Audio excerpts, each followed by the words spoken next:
নমস্কার শ্রোতা বন্ধুরা, তোমরা শুনছো হানাবাড়ি অফিসিয়াল, আর আমি বিপুল রয়েছি তোমাদের সঙ্গে। বিভিন্ন স্বাদের গল্প শুনতে অবশ্যই সাবস্ক্রাইব করুন তোমার আমার গল্পবাড়ি হানাবাড়ি। বন্ধুরা, কেমন আছো? আশা করি ভালো আছো, সবাইকে ভালো রেখেছো।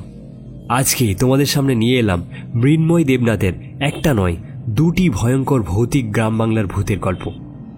আজকে গল্প পাঠে সায়ন্তন এবং প্রধান চরিত্রে রণদীপ নন্দী।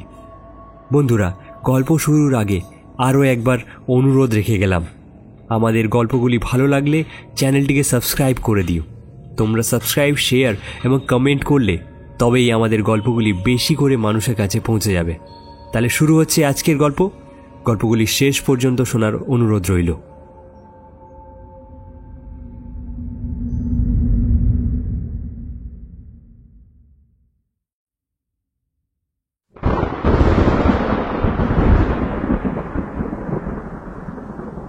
সেখানে এক বড় শিব মন্দির ছিল। সে কি প্রকাণ্ড তার চূড়া! সে কথা না হয় অন্যদিন বলবো খন। তবে ওখান থেকে ফেরার পথে যে আশ্চর্য অভিজ্ঞতা আমার হয়েছিল, তোমাদের আজকে তাই বলি, শোনো।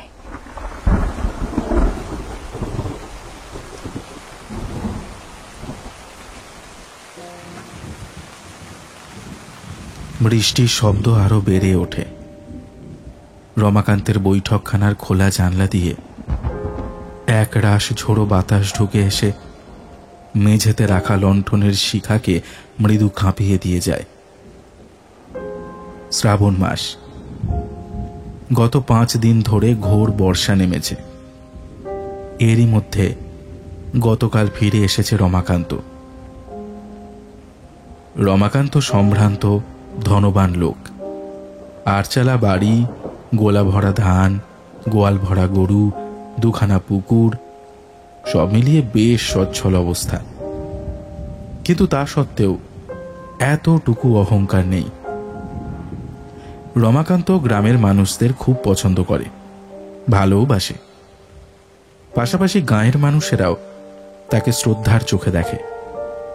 বলতে গেলে প্রতিদিনই সন্ধ্যায় তার বৈঠকখানায় বয়স্কদের আড্ডা বসে। অনেক রাত অবধি জোর জমাটি ভাব থাকে। তা এহেন রমাকান্ত গত মাসে গিয়েছিল তার একটা দূর সম্পর্কের বোনের বাড়ি। সেখান থেকে অনেক তীর্থ দর্শন করে গতকাল এই ভীষণ বর্ষা মাথায় নিয়ে সে বাড়ি ফিরেছে। রমাকান্ত বাড়ি না থাকায় যথারীতি বয়স্কদের আনাগোনাও বন্ধ ছিল এতদিন। এই অবিরাম বৃষ্টির একঘেয়ে সুরে কোথাও একটা বৈচিত্র্যর আভাস না পেয়ে তাদেরও মন হাঁকুপাকু করছিল। যথারীতি তার ফেরার কথা শুনে আমোদে লোকগুলো আজ বহুদিন পর মহা উৎসাহে এসে হাজির হয়েছে রমাকান্তের বৈঠকখানায়। আজ আর যাই হোক, আড্ডা যে বেশ জমবে এতে সন্দেহ কি। একে বৃষ্টি, তাই আবার রমাকান্তের গল্প।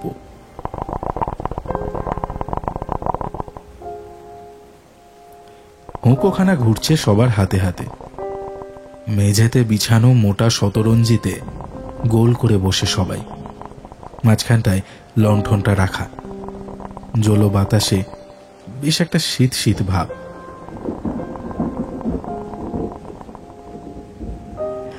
রমাকান্ত গল্প বলিয়ে লোক, বেশ ভালো করে গুছিয়ে গল্প বলতে পারে। আর তার গল্পেই তো রোজ আসর আরো জমে ওঠে। তা আজ সকলে এসে তাকেই চেপে ধরলে। তীর্থ করতে গিয়ে সেখানে কি কি দেখেছে সবটা গাঁয়ের লোকেদের বলা চাই। সেই মতো রমাকান্ত বলতে শুরু করেছিল। হঠাৎই দরজা খোলার শব্দ পেয়ে সে থেমে যায়। দরজা খুলে একজন মাঝবয়সী লোক ঢুকে আসে, আর তার সঙ্গে ঢুকে আসে একরাশ এলোমেলো অবিন্যস্ত শীতল বাতাস। প্রথমটা আলো আধারিতে লোকটার মুখখানা ভালো করে না দেখা গেলেও একটু পর সবাই তাকে চিনতে পারে। মদন বাড়ুচ্ছে। মদন, তুমিও গল্পের মায়া কাটাতে পারলে না নাকি?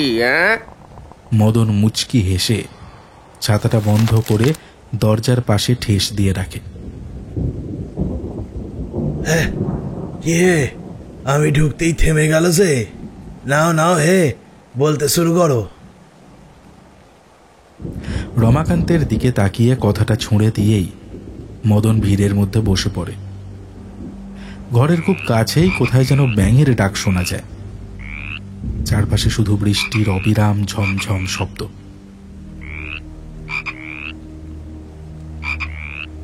লণ্ঠনের টিমটিমে আলোয় রমাকান্তের আঁধার মাখা মুখটা কেমন যেন রহস্যময় বলে মনে হয়। আজ সে সকলের চেয়ে অনেকটাই দূরে বসেছে। একবার প্রত্যেকের মুখের দিকে চোখ বুলিয়ে নিয়ে অদ্ভুত গম্ভীর গলায় সে বলতে শুরু করে,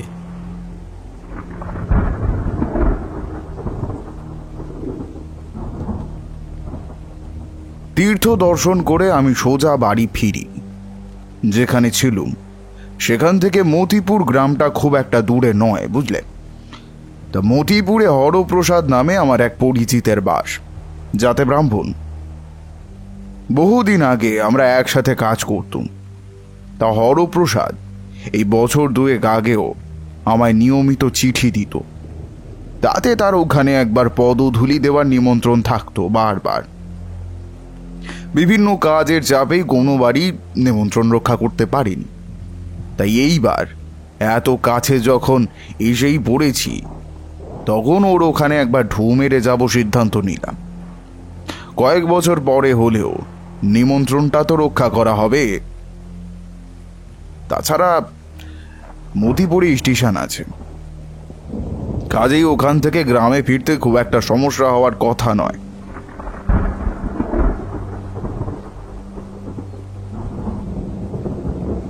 সেই মতো একদিন আমি 7 ক্রোশ পথ হেঁটে যখন মতিপুরে উপস্থিত হলাম, তখন সন্ধ্যা হয়। মতিপুর গ্রামটা ছোট। অন্তত 4 বছর আগে যখন একবার এসেছিলাম, তখন গ্রামটা ছোটই দেখেছিলাম। কিন্তু এবারে দেখলাম অনেকটাই পাল্টেছে সব কিছু। গ্রামে ঢোকার মুখে যে বিশাল বাঁশঝাড় ছিল, তাও নজরে পড়ল। হরপ্রসাদের বাড়ির পথ আমার স্মৃতিতে আবছা হয়ে এসেছিল। সন্ধ্যার আলো আঁধারিতে কিছুটা অনুমানের উপর ভর করেই পথ হাঁটতে লাগলুম। ভেবেছিলুম পথে কারোর সাথে দেখা হলে জিজ্ঞেস করে নেব, কিন্তু আশ্চর্যের বিষয়, এতটা পথ হাঁটার পরও একটা মানুষেরও দেখা মিলল না। পথের ধারে ধারে 2-1টি বাড়ি অন্ধকারের সাথে গা মিশিয়ে দাঁড়িয়ে রয়েছে। থমথম করছে চারিদিক। আকাশে তখন একটু একটু করে মেঘ জমা হচ্ছে। হয়তো আমার মনের আকাশেও জমছে, ঠিক বলতে পারি না। সবটা কেমন যেন অস্বাভাবিক মনে হতে লাগলো আমার। কোথাও যেন একটা অসঙ্গতি রয়েছে, কিন্তু ঠিক ধরতে পারলুম না। বাতাসে কেমন একটা ভ্যাপসা গন্ধ। আরো খানিকটা হাঁটার পর বিশাল শিব মন্দিরটা নজরে পড়ল আমার। কিন্তু আশ্চর্য, এইখানেও কোনো লোক নেই। খুব একটা মাথা ঘামালাম না। যাই হোক, শিব মন্দিরের পাশের পথটা দিয়ে কিছুটা হাঁটলেই হরপ্রসাদের বাড়ি। সেদিকেই পা বাড়ালাম। পথের দুধারে বুনো তুলসী জঙ্গল আর ভাট শ্যাওড়ার ঝোপ, অথচ কোথাও কোনো শব্দ নেই। পুরো গ্রাম যেন হঠাৎ করেই ঘুমিয়ে পড়েছে। একটু দূর থেকেই বাড়িটা চোখে পড়ল আমার। দেখা মাত্রই চিনতে পারলুম, হ্যাঁ, ওটাই হরপ্রসাদের বাড়ি বটে। বাপ ঠাকুরদার আমলের সেই পুরনো বাড়িটা মেরামতের অভাবে প্রায় ধসে পড়েছে। ঘুণ ধরা কাঠগুলো যেন নিঃশব্দে কোনো সুদূর অতীতের সূক্ষ্ম স্মৃতি বহন করে চলেছে। মাটির দেওয়ালে বহু দিনের অনাদরের ছাপ। কড়ি কাঠগুলো এতটাই জরাজীর্ণ যে সেখানে একটা পাখিও বাসা বাঁধেনি। হরপ্রসাদের অবস্থা যে খুব একটা ভালো ছিল না তা আমি জানতুম, কিন্তু তা বলে বাড়ি মেরামত অবধি করবে না এতটাও খারাপ ছিল না। দরমার বেড়া ঠেলে উঠোনের ভেতরে গিয়ে দাঁড়াতেই আমার বুকের ভেতরটা কেমন জানি করে উঠল। কেমন নিস্তেজ প্রাণহীন এই বাড়িটা। উঠোনের কোণে কোণে যেন চুপ করে রয়েছে সেই ভ্যাপসা গন্ধখানা। অন্ধকার পরম মমতায় জড়িয়ে রয়েছে তাদের। গা শিরশির করে উঠল আমার। বাড়িতে সন্ধ্যা প্রদীপ পড়েনি, কেউ কোথাও আলো জ্বালেনি, গোটা বাড়িটা অন্ধকার। কোনো গৃহস্থের বাড়ি কি এতটা নিষ্প্রাণ হতে পারে কে জানে। বাইরে থেকে দেখে বোঝার কোনো উপায় নেই যে বাড়িতে আদৌ কেউ আছে কিনা। কিছুক্ষণ আমি বাইরেই দাঁড়িয়ে রইলাম, যদি কেউ বাইরে বেরিয়ে আসে, কিন্তু কেউই আসছে না দেখে একরকম নিরুপায় হয়ে হাঁক দিলাম, হরপ্রসাদ, ও হরপ্রসাদ। কিছুক্ষণ কোনো উত্তর নেই। বাড়িতে কি তবে কেউ নেই? আবার ডাকতে যাব এমন সময় বন্ধ ঘরে দরজা খানিকটা নড়ে উঠল। কিসের বশে জানি না, আমি কাঁধের পুটুলিটা আরো চেপে ধরলুম। বন্ধ দরজার একটা পাল্লা খানিক ফাঁক হলো। কেউ যেন মুহূর্তের জন্য সেদিক দিয়ে উঁকি মেরে আমায় দেখে নিল। একজোড়া ঘোলাটে চোখ যেন দেখলাম আমি। হতে পারে আমার মনের ভুল। একটু পরেই দরজার অন্য পাল্লাটা খুলে বেরিয়ে এলো স্বয়ং হরপ্রসাদ। আবছায়াতেও চিনতে অসুবিধা হলো না। সেই একই মুখমণ্ডল, একই রকম হাসি, একই হাঁটার ধরন। আরে রমাজে, তাই গরিবের ভিটেতে কি মনে করে? তাও আবার এই ভর সন্ধেবেলা। এসো এসো, ভেতরে এসো।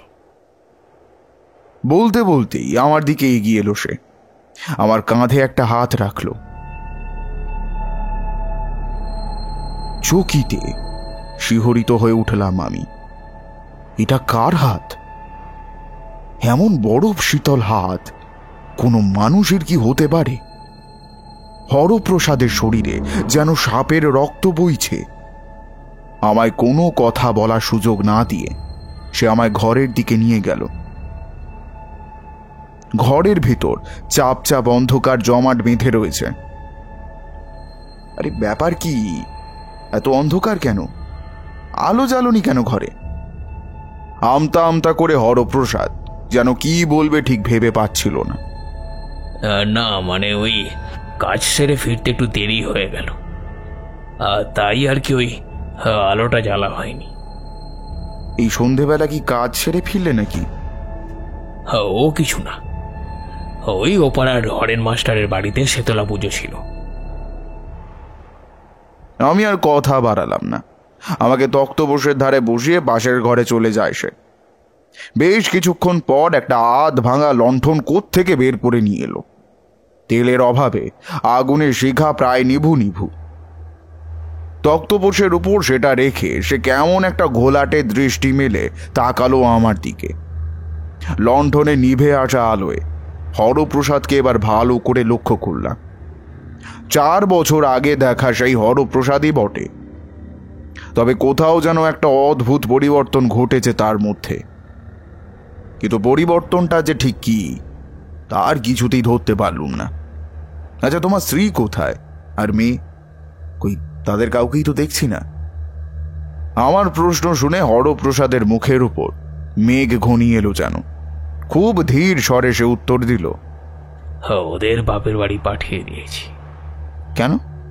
কৌতূহলী হয়ে পড়লাম আমি, কারণ যতদূর জানি হরপ্রসাদ পরিবার ছাড়া একা থাকতে কখনোই পছন্দ করে না। বাপের বাড়ি কেন? অনেক দিন থেকেই বাপের বাড়ি যেতে চাইছিল, তাই পাঠিয়ে দিলাম। তুমি একটু বসো। হ্যাঁ, আমার আবার একটু ওদিকে কাজ আছে, সেগুলো সেরে আসি। আমি নিঃশব্দে কাঁধ ঝাঁকালাম। হরপ্রসাদ চলে গেল। আবার নিঃসঙ্গ নিস্তব্ধতা, কিন্তু অদ্ভুত রকম অস্বস্তি মাখায় নীরবতা। এই যেমন ধরো, তোমাদের সাথে এখন আমি বসে গল্প করছি, সবাই চুপ রয়েছে, তবু এই নীরবতা কিন্তু নিস্তব্ধতা নয়। এই বাড়িতে আমি একাই থাকি। নিস্তব্ধতা আমার নিত্যদিনের সঙ্গী, কিন্তু রাতের নিস্তব্ধতার মধ্যে ওরকম অস্বস্তি আমার এর আগে হয়নি।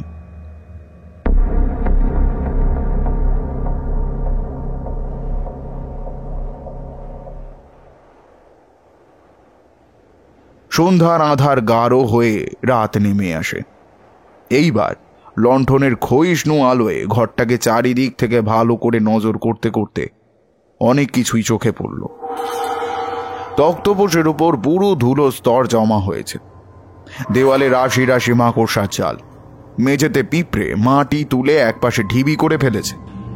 বেশ অবাক হলাম আমি, এসব কি? হরপ্রসাদ তো কোশমিন কালেও এতটা অমনোযোগী অপরিষ্কার ছিল না। তবে আর কোনো ঘরে যেখানে মানুষের বাস রয়েছে সেখানে তো কোনোদিন মাকড়সা কিংবা পিঁপড়ের এতটা উপদ্রব দেখা যায় না। হঠাৎই একটা ব্যাপার খেয়াল করে আঁতকে উঠলাম আমি। হরপ্রসাদ কি যেন বলল তখন, শীতলা পুজো বলল না? কিন্তু শ্রাবণ মাসে তো শীতলা পুজো হয় না। তবে কি হরপ্রসাদ আমায় মিথ্যে বলল? কিন্তু কেন? একটা অজানা ভয়ের শীর্ষে টানি হিল হিলে সাপের মতো আমার সারা শরীর বেয়ে নেমে গেল। লক্ষণগুলো ভালো লাগলো না আমার। ঘরময় সব মিলিয়ে কোনো এক দম চাপা আবহ। বহুদিন ধরে জানলাগুলো খোলা হয়নি বোধহয়। আর হরপ্রসাদ গেল তো গেলই, এখনও সে ফিরছে না। কোথায় গেল সে? আমি তো তাকে যথেষ্ট আমোদে লোক বলেই জানতাম। এভাবে হঠাৎ করে উধাও হয়ে যাওয়াটা তার তো ধর্ম নয়। সবটা কেমন যেন পাল্টে গিয়েছে, অস্বাভাবিকতার ছাপ স্পষ্ট সব কিছুতে। সন্ধেটা যা হোক করে একাই কাটালাম। অনেক রাতে ফিরে এলো হরপ্রসাদ। কোথায় গিয়েছিল জিজ্ঞেস করতে কোনো সদুত্তর পেলাম না। খানিক পরই এক থালা ভর্তি ভাত আর দুটো কাঁচা লঙ্কা নিয়ে এলো সে। কাঁচু মাচু মুখ করে বলল, আজ রাতে এইটুকুই খেতে হবে ভাই, ঘরে আর কিছুই নেই, কাল সকালে ব্যবস্থা করব। আরে না না, কোনো সমস্যা নেই। ভাতের থালা আমার হাতে দিল হরপ্রসাদ। এই আয়োজনের নগণ্যতার জন্য সংকোচ করে আমার সামনে আসতে পারিনি সে। এতে লজ্জার কি আছে রে বাবা, আমায় বললেই পারতো। এই হরিটা চিরকাল পাগলই রয়ে গেল। এই কি তোমার কোথায়? তুমি খাবে না? আমি পরে খাবো, তুমি খেয়ে নাও। আমি স্থির জানি ওর হাঁড়িতে আর ভাত নেই। সংকোচ করে আমার সামনে আর বলতে পারছে না। এখন আমি কিছু বললে সে হয়তো আরো লজ্জায় পড়বে। তাই আর কিছু না বলে আমি নিঃশব্দে খাওয়া শেষ করলাম। একটু পর হরপ্রসাদ আবার কোথা থেকে এসে হাজির হলো। আমায় পাশের একটা ঘরে নিয়ে গেল। সেখানেই আমার শোবার ব্যবস্থা হয়েছে। এই ঘরেও পুরনো তক্তপোষের উপর মলিন একটা চাদর বিছানো। আগে দেখা সেই আধ ভাঙা লণ্ঠনটাও মেঝেতে নামিয়ে রেখে আর কিছু না বলে বেরিয়ে চলে গেল হরপ্রসাদ। সে চলে যেতে আমি ভেতর থেকে দরজাটা ভিজিয়ে দিলাম। লন্ডনের কাঁচের চিমনিতে কালি জমে প্রায় অন্ধকার হয়ে এসেছে। সবকিছু বেজায় অস্বাভাবিক ঠেকছে আমার। এই ঘরেও বিছানার উপর পুরু ধুলো স্তর। কোনো রকমে ধুলো ছেড়ে একপাশে একটু জায়গা করে শুয়ে পড়লাম। ক্লান্তিতে আমার চোখ একেবারে বুজে আসছিল। তবুও ঠিক ঘুমিয়ে পড়ার আগে অনেক কিছু চোখের সামনে ঘটে যেতে দেখতে পেলাম। আধ ভাঙা একটা অন্ধকার বাড়ি, একটা ঘরে লণ্ঠনের আবছা আলো, মাকড়সা চাল, ধুলো বালি মাখা চারিদিক, পিঁপড়ের খুঁড়ে রাখা মাটি ঢিবি, আরো এলোমেলো কত কি সব। এক সময় নিজের অজান্তেই সেই অস্বস্তির কারণটা খুঁজে পেলাম। এখানে ঝিঁঝি ডাকে না। সেই সন্ধে থেকে একবারও ঝিঁঝির ডাক আমার কানে আসেনি। আর তার জন্যই তো নীরবতাটা এতটা অস্বাভাবিক ঠেকছিল। এইসব ছেঁড়া ছেঁড়া দৃশ্য ঘুরে বেড়াতে বেড়াতে কখন যে মিলিয়ে গেল টের পেলাম না। অনেকটা রাতে কিসের একটা শব্দে আমার ঘুম ভেঙে যায়। দরমন করে উঠে বসলাম। কত রাত হবে অনুমান করতে ঠিক পারলাম না। লণ্ঠনটা নিভে গিয়েছে এর মধ্যেই। ঘরময় এক অভেদ্য অন্ধকারের আস্তরণ। ঘুমের ঘোর একটু কাটতেই শব্দটা কানে যেন আর একটু স্পষ্ট হলো। প্রথমটায় না ঠিক বুঝতে পারিনি, কিন্তু এইবার বুঝলাম শব্দটা আর কিছু নয়, কান্নার শব্দ। আমার ছেলেটা চলে গেল।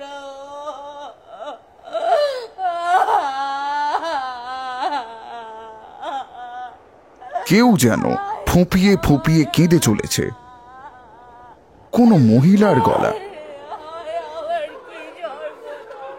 না না, ঠিক একজন নয়, অনেকজন মানুষ একসাথে কাঁদছে। অদ্ভুত চাপা তাদের কান্নার স্বর। বাতাসে ভালো করে কান পাতলে শোনা যায়। তাতে মিশে আছে কাদের যেন প্রবল বেদনা, আরতি, হাহাকার।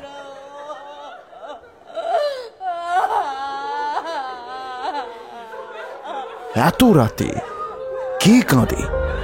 সচকিত হয়ে উঠলাম আমি। বাইরে কি তবে কেউ এসেছে? কিন্তু এত রাতে কেই বা আসবে? আবছা শব্দগুলো দরজার কাছে যেন আরো ঘন হয়ে এগিয়ে এলো। আমি উঠে অন্ধকার হাতড়ে দরজা খুললুম। দরজা খুলতেই এক লহমায় কান্নার শব্দ অনেকটা পিছিয়ে গেল। সবটা অন্ধকার। 2 হাত দূরের জিনিস পর্যন্ত চোখে পড়ে না। কোথা থেকে ওই বেদনাময় কান্নার শব্দ ভেসে আসছে কিছুতেই অনুমান করতে পারলাম না। একবার মনে হলো পাশেই তো হরপ্রসাদের ঘর, একবার ডাকি, কিন্তু চৌকাঠ ছেড়ে অন্ধকারে কোথাও যাওয়ার সাহস হলো না। আবার ঘরে ঢুকে এলাম। আমার কাছে দেশলাই ছিল।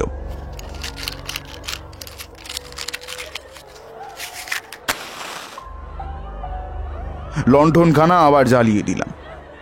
সেই মৃদু হলদেটে আলো গোমট ভাবটাকে কাটালো তো না, বরং পরিবেশকে আরো ভয়াবহ করে তুলল যেন। পাতালের অন্ধকার থেকে তখনও প্রতিধ্বনিত হয়ে আসছে সে অবর্ণনীয় সম্মিলিত ক্রন্দন ধ্বনি।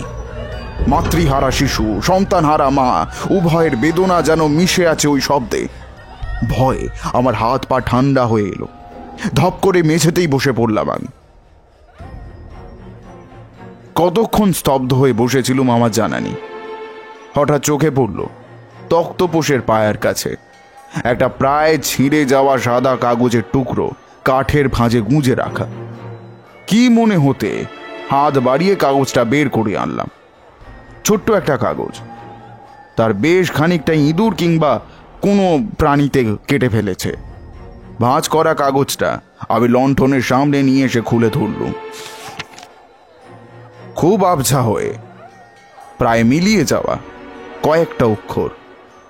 বিষ্ণু, আমি চললাম। পরে বা আগে হয়তো আরো কিছু লেখা ছিল, কিন্তু খুবই অস্পষ্ট। কিছুতেই বুঝতে পারলুম না কে চলে যাবে, আর বিষ্ণুই বা কে। বিষ্ণু নামটা বিড়বিড় করতে করতেই হঠাৎ বিদ্যুৎ চমকের মতো একটা কথা মনে পড়ে গেল আমার। বিষ্ণুপ্রিয়া, অর্থাৎ হরপ্রসাদের স্ত্রী বিষ্ণুপ্রিয়া। তাকে তো হরপ্রসাদ বিষ্ণু বলেই ডাকত। আমি নিজেও কয়েকবার শুনেছি। তবে এই চিঠি কি হরপ্রসাদের নিজেরই লেখা? হতে পারে, হতে পারে। কোথাও যাওয়ার আগে এই চিঠি তার স্ত্রীর উদ্দেশ্যে সে রেখে গিয়েছিল। সেটা হয়তো অযত্নে এখানে এসে পড়তেই পারে। আমি খুব একটা গা করলুম না, কিন্তু সেই চাপা ক্রন্দন রোল কখন যেন থেমে গিয়েছে তা খেয়াল করিনি।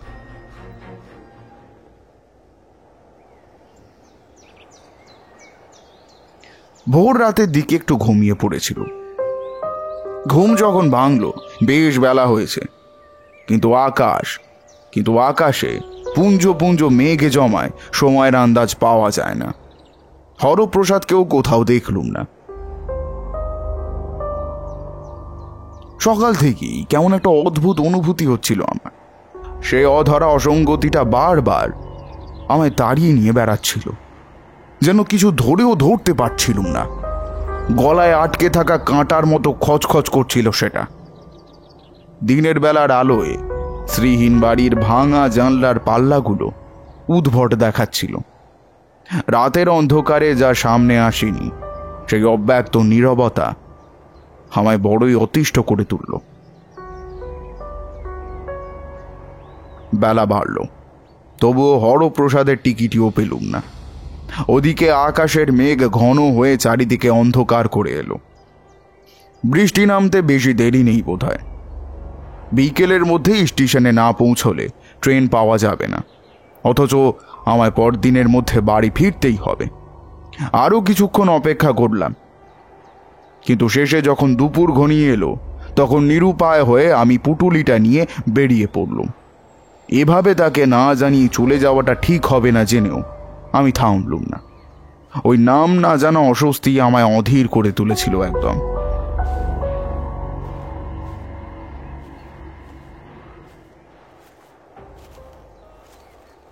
পথে নেমে দ্রুত পা চালালুম।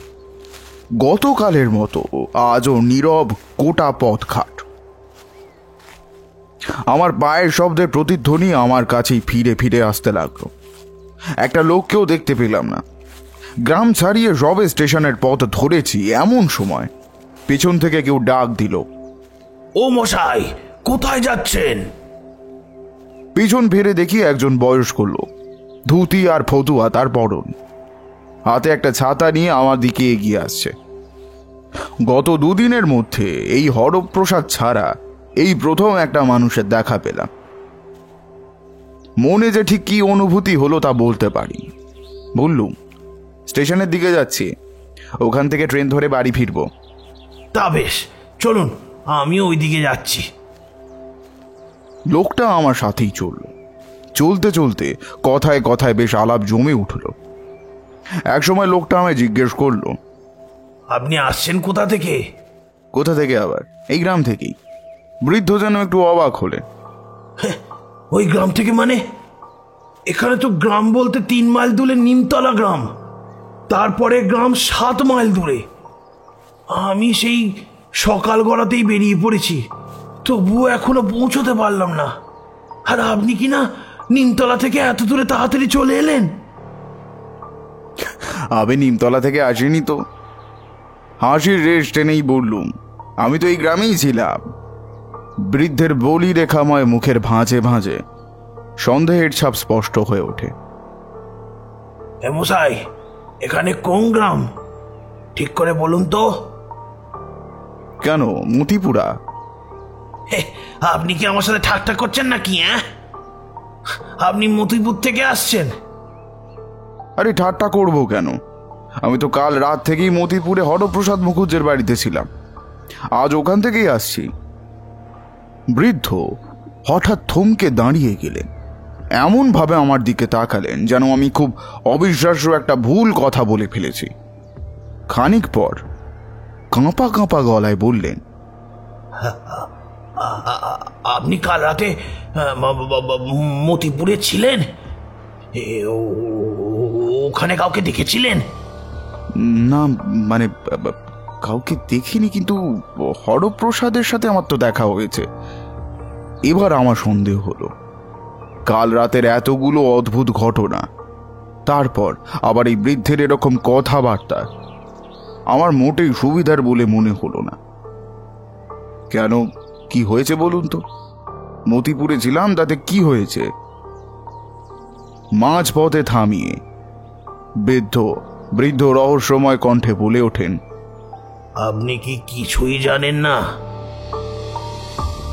বৃদ্ধ হাতের ছাতাটা কাঁধে বাগিয়ে আমায় আপাত মস্তক একবার ভালো করে মেপে নেন, তারপর ধীর পায়ে চলতে শুরু করেন। আমিও তার পিছু নিই। না, কিছুই তো জানি না। আরে ব্যাপারটা কি, এটা তো খুলে তো বলতে হবে আমাকে নাকি? ভীষণ কৌতূহল হলো আমার। আপনি কত বছর পর এদিকে এলেন? তা বছর 4 তো হবেই। ওর জন্যই তো। বৃদ্ধ একটু বিরতি দিয়ে বলতে শুরু করেন,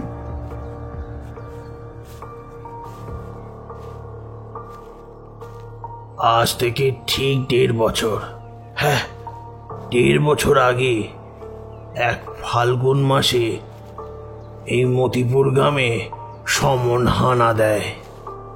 সাক্ষাৎ সমন, যাকে আপনাদের ভদ্র ভাষায় বলে গুটি বসন্ত, প্রথমে দেখা দিল একটা বাচ্চা মেয়ের গায়ে।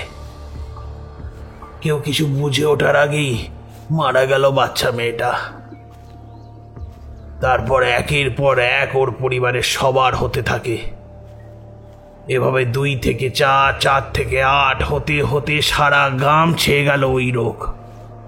কত কবরেজ, কত বৈদ্য আনা হলো, কত কি করা হলো, কিন্তু বাড়ির পর বাড়ির লোক মরতেই থাকলো। গ্রামের বাইরে হরেন মাস্টারের বাড়িতে বড় করে শেতলা পুজো করা হলো, কিন্তু কিছুতেই কিছু হলো না। জানেন, প্রাণের ভয়ে সবাই স্ত্রী, ছেলে, মেয়েকে নিয়ে যে যার আত্মীয়ের বাড়িতে পাঠিয়ে দিতে লাগলো। যাদের না থাকলেই নয়, তারাই শুধুই ভিটে কামড়ে পড়ে রইল। গ্রাম ফাঁকা হয়ে গেল কদিনের মধ্যে। একে একে ধুকতে ধুকতে এই 2 মাসের মধ্যে বাকিরাও গেল। যারা গিয়েছিল তারা কেউ ফিরল আর কেউ ফিরল না, কিন্তু ওখানে থাকতে পারল না কেউ। সবাই নাকি রাতে কাদের কান্নার চাপা আওয়াজ শুনতে পেত। শ্মশানে বসন্ত রোগের মরণাপন্ন পুত্রকে কোলে নিয়ে অসহায় মরা কান্না, মাকে হারিয়ে বেদনার্ত শিশুর কান্না। ওহ, কি ভয়ানক সেসব! জানেন, গ্রাম উজাড় হয়ে গেল, কেউ থাকে না আর ওখানে। ভাঙা বাড়ি, দরজার পাল্লাও খসে পড়েছে এখন। আর সেখানে নাকি আপনি 1 রাত থেকে এসছেন, আর হরপ্রসাদকে নাকি দেখেছেন। বলি আপনার মাথা ঠিক আছে তো?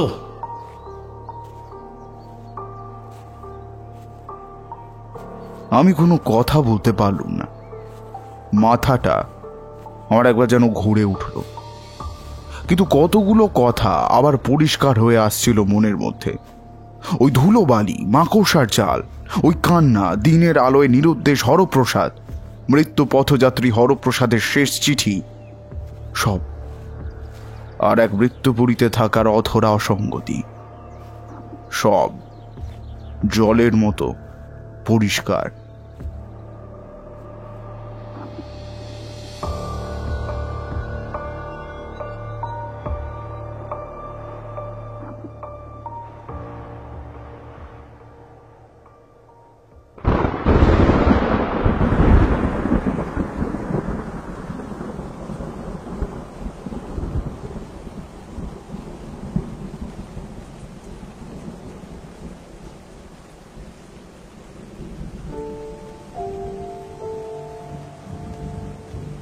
একটানা অনেকটা কথা বলে থামে রমাকান্ত। এতক্ষণ সবাই স্তব্ধ হয়ে শুনছিল, কারোর মুখে কোনো কথা নেই। বাইরে বৃষ্টির বেগ কিছুটা কমেছে। লণ্ঠনের আলোয় সবার মুখ থমথমে। অলৌকিক এক নিস্তব্ধতা বিরাজ করছে রমাকান্তের বৈঠকখানায়। তারপর কোনো ক্রমে কথা বলে ওঠে মদন। একটু যেন হাসে রমাকান্ত, বলে, তারপর আর কি, টলতে টলতে আমি ট্রেনে গিয়ে উঠলুম।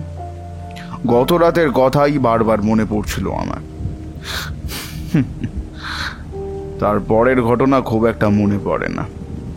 আমার বোধহয় জ্বর এসেছিল খুব, কারণ আমি যখন অচৈতন্য হয়ে ট্রেনে বেঞ্চিতে পড়ে রয়েছি, তখন 2-1 জনকে আমার গা জ্বরে পুড়ে যাচ্ছে এইরকম কিছু একটা বলা বলি করতে শুনেছিল। কোনো একটা স্টেশনে আমায় নামিয়ে দেওয়া হয়েছিল। আর মনে আছে, স্টেশনের মেঝেতেই কয়েকবার হর হর করে বমি করে দিয়েছিলাম আমি। বৃষ্টি ভেজা স্টেশনে পড়ে কতদিন যে জ্বরে ভুগেছিলুম তার ইয়ত্তা নেই। কিন্তু আর একটা কথা মনে আছে,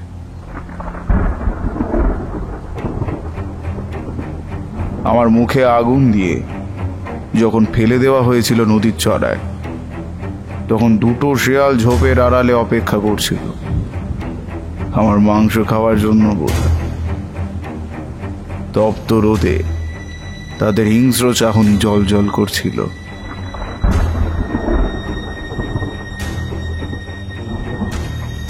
কথাগুলো শোনা মাত্রই উপস্থিত সকলের শিরদাঁড়ায় একটা হিমেল স্রোত খেলে যায় যেন।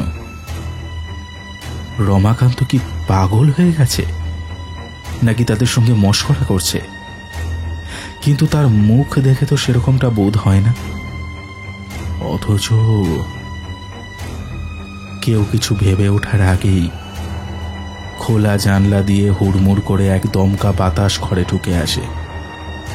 মুহূর্তের মধ্যে নিভিয়ে দেয় লণ্ঠনটা, আর কাঁপন ধরিয়ে দিয়ে যায় প্রত্যেকের অবচেতনে। ঘরময় অন্ধকার নেমে আসে চকিতে। কেউ কারোর মুখ দেখতে পায় না। নিকষ কালো অন্ধকারে ডুবে যায় যেন গোটা চরাচর। শুধু অবিরাম মৃদু বৃষ্টির ঠপ ঠপ শব্দ। সবটা তালগোল পাকিয়ে যায় উপস্থিত প্রত্যেকের। কোথায় রমাকান্ত, কোথায় হরপ্রসাদ, আর কোথায় বা মতিপুর? সব এখন এক দুর্ভেদ্য অন্ধকারের নিচে তলিয়ে যাচ্ছে ক্রমশ, আর তার সঙ্গেই যেন মিলিয়ে যাচ্ছে তার চেতনা, অস্তিত্ব সব। প্রাণের স্পন্দন পাওয়া যায় শুধু বৃষ্টির ওই টপ টপ শব্দে।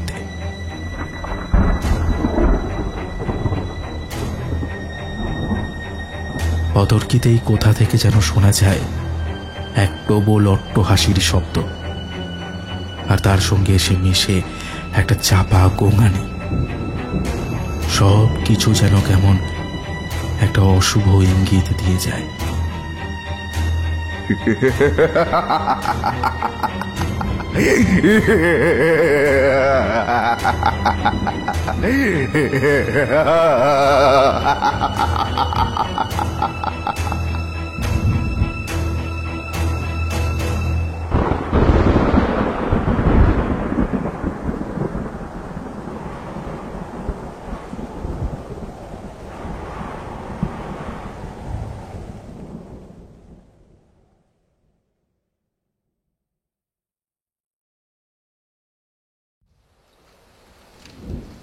বাবার কাছে শুনেছি, বুঝলেন, আমার ঠাকুরদাও কম বেশি ঝাড়ফুঁক জানতেন। হ্যাঁ, জীবন চক্রবর্তী আমোদের লোক। গল্পের আভাস পেতেই তিনি সোজা হয়ে বসে বললেন, সে কি ভাই অবিরাম, তুমি তো একথা আগে কখনো বলনি। আসলে আমার খুব ছোটবেলায় ঠাকুরদা মারা যান। তার মুখখানাও আমার মনে পড়ে না।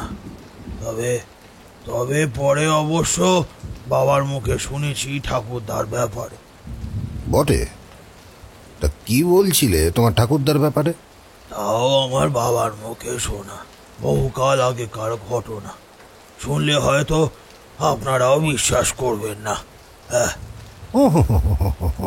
বিশ্বাস অবিশ্বাসটা প্রশ্ন নয়, আগে বলে ফেলো দেখি। এই বলে ফেলো। ইতস্তত করে না এই আমেজখানা বিগড়ে দিও না। বাইরে বাতাসের দাপট খানিক কমে এসেছে ঠিকই, কিন্তু বৃষ্টি ধরেনি। জানলার ফাঁক গলে এলোমেলো বৃষ্টির ছাট নির্বিবাদে ঘরে ঢুকছে। পেপায়ার ওপর রাখা মোমবাতির আলোটাও ম্লান হয়ে এসেছে অনেক। একটা ঢোক গিলে অভিরাম বলতে আরম্ভ করলেন, বাবা কাকার মুখে শুনেছি ঠাকুরদা দারুণ ব্যক্তিবান পুরুষ ছিলেন। আজীবন কেউ তার চোখে চোখ রেখে নাকি কথা বলতে সাহস করেনি। তারপরও তিনি আবার টুকটাক কবিরাজিও জানতেন। কাজেই সেকালে প্রত্যেকে যে তাকে যথেষ্ট মান্যগণ্য করত, এতে কোনো সন্দেহ নেই। হ্যাঁ, যাকে যখনকার কথা বলছি তখন আমার জন্ম হয়নি। দাদাও খুব ছোট, হয়তো সবে হামাগুড়ি দিতে শিখেছে। তা সেদিনকার দুপুরবেলার ঘটনা।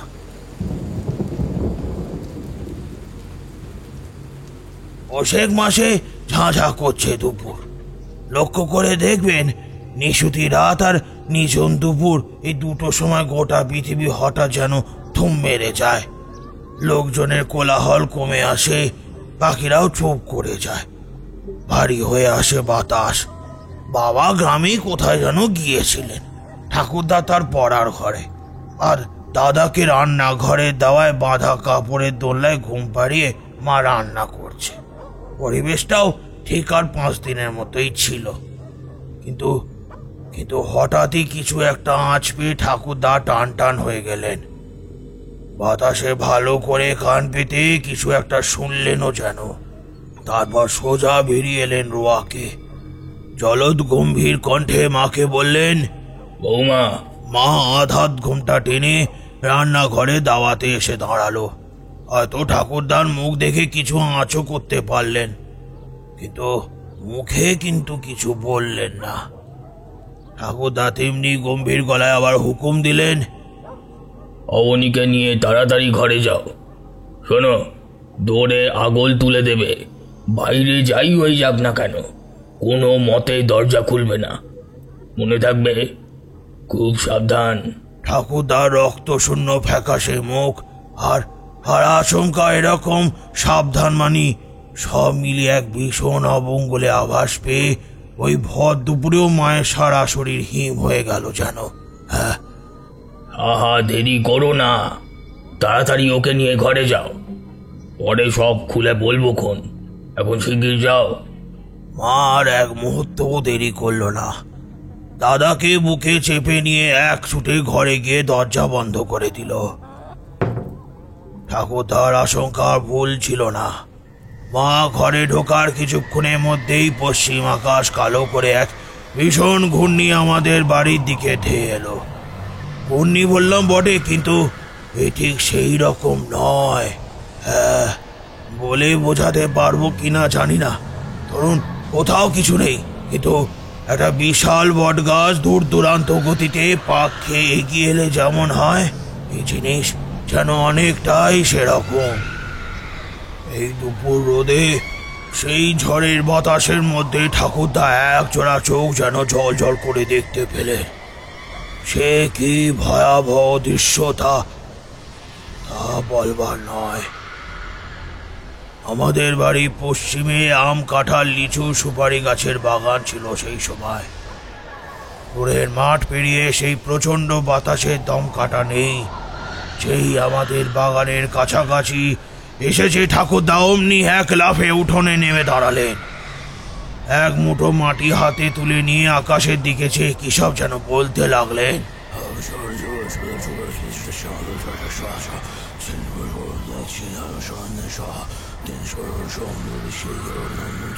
সব কিসের মন্ত্র তা বাবাও বলতে পারেনি, তবে মন্ত্র গুণেই হোক কিংবা কাকতালীয় ভাবেই হোক, এই প্রবল ঘূর্ণিটা কিন্তু আমাদের বাড়ির দিকে আর এলো না।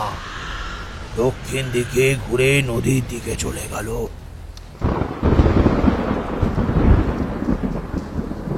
রাম ভট্টাচার্য কাঁপা কাঁপা গলায় শুধল, কিরকম ঘূর্ণি? বাড়ি ফিরে মায়ের মুখে সবটা শুনে বাবাও ঠিক এই একই প্রশ্ন করেছিল ঠাকুরদাকে। ঠাকুরদা অবশ্য সমস্তটা খুলে বলেনি, শুধু বলেছিলেন, সহজ ভাষায় একে এক ধরনের অদ্ভুত উপস্থিতি বলা চলে। কোত্থেকে এরা আসে আর কোথায় মিলিয়ে যায় সেসব কেউ জানে না। ঘূর্ণির রূপে এরা কখনো কখনো কালবৈশাখীর আড়ালে, আবার কখনো ভীষণ বৃষ্টির মাঝে লুকিয়ে শিকার ধরে। ঠাকুরদার গুণে সেদিনও ব্যর্থ হয়ে ফিরে গিয়েছিল বটে, কিন্তু একেবারে ক্ষান্ত হয়নি। মাস 6 পরে আরেকটা অদ্ভুত ঘটনার কথা শোনা গেল। আপনারা হয়তো জানবেন, ওই মুহুরী সনাতন মিত্তিরের 2 বড় ভাই ছিল। হ্যাঁ, তা ছিল বটে। তবে শুনেছি ওরা দুজনেই নাকি খুব ছোটবেলায় ওই কি একটা রোগে পড়ে মারা যায়। অবশ্য সনাতনের জন্মেরও অনেক আগে। ঠিকই বলেছেন জীবনবাবু, তবে ওরা রোগে ভুগে মরেনি, মরেছিল অন্যভাবে। হ্যাঁ, সে কি? তবে আর বলছি কি, ওই অদ্ভুত দমকা বাতাসটা ওদের দুজনকেও চুরি করে নিয়ে গিয়েছিল। বলো কি ভাইয়া, কি করে? ওদেরও বয়স কিন্তু 1.5-2 বছরে বেশি হবে না, বুঝলেন। তাও এই ঘটনা ঠিক আগের বারের মতোই ভর দুপুর বেলাকার। দাওয়ায়ের উপর পাতা ছেঁড়া কাঁথায় দুই ছেলেকে শোয়ানো তখন। অবিকাল আগেবারের মতো এবারও আচমকা শুকনো ডালপালা ধুলোবালি উড়িয়ে একটা বিশ্রী ঝড়ের হাওয়া উঠল, আর নিমেষের মধ্যেই সেটা হু হু করে ধেয়ে এলো সনাতনের বাড়ির দিকে। সকলে ভাবলে কালবৈশাখীর দাপট বই আর কিছু নয়, কিন্তু কেউ ঘুণাক্ষরেও টের পেল না কি ভীষণ বিপদের অপেক্ষা করছে ওদের জন্য। ঝড় উঠেছে দেখে সনাতনের মা ছুটে এলেন দাওয়ায়, কিন্তু বাচ্চা দুটোকে ঘরে নিয়ে যাওয়ার আগেই ওই সনসনে বাতাসটা দাওয়ায়ের উপর দিয়ে বয়ে গেল। বাতাসটা যেন ভালো নয়, সনাতনের মাও যেন টের পেলেন। ঠিক ফুরফুরে মন ভালো করা বাতাসের ঝাপটা এটা নয়, এ বাতাসে মিশে রয়েছে কাদের যেন চাপা নিঃশ্বাস, একটা অব্যক্ত হাহাকার, কোনো অশরীরী মিহি কণ্ঠ। বুকের ভিতরটা যেন খালি হয়ে আসে এই বাতাসের শব্দে। মনে মনে ভয় হয়।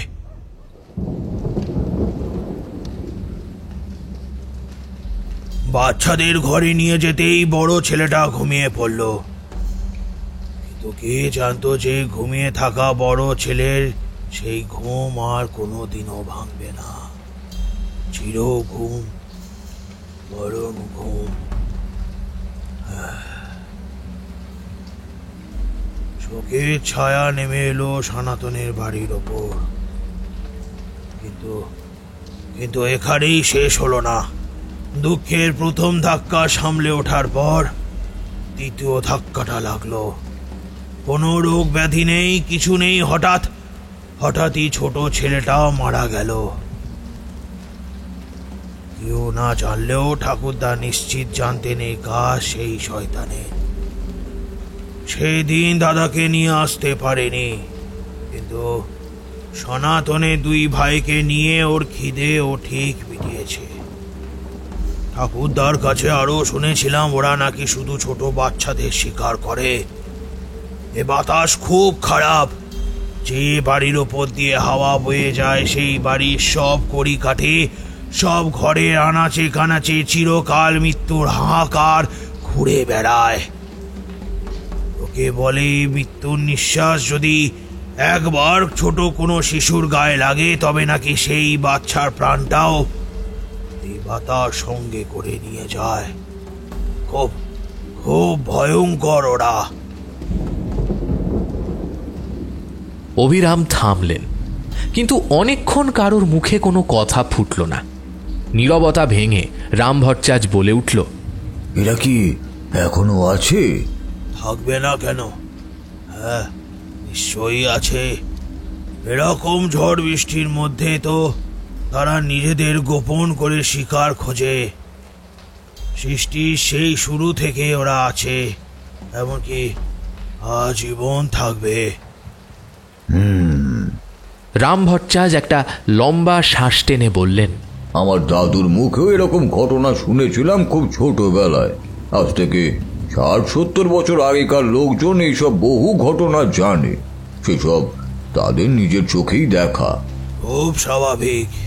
যখনকার কথা বলছি আমাদের বয়সী ছেলেরা তখন খুব ছোট, কম করে 40 থেকে 45 বছর আগেকার কথা তো হবেই।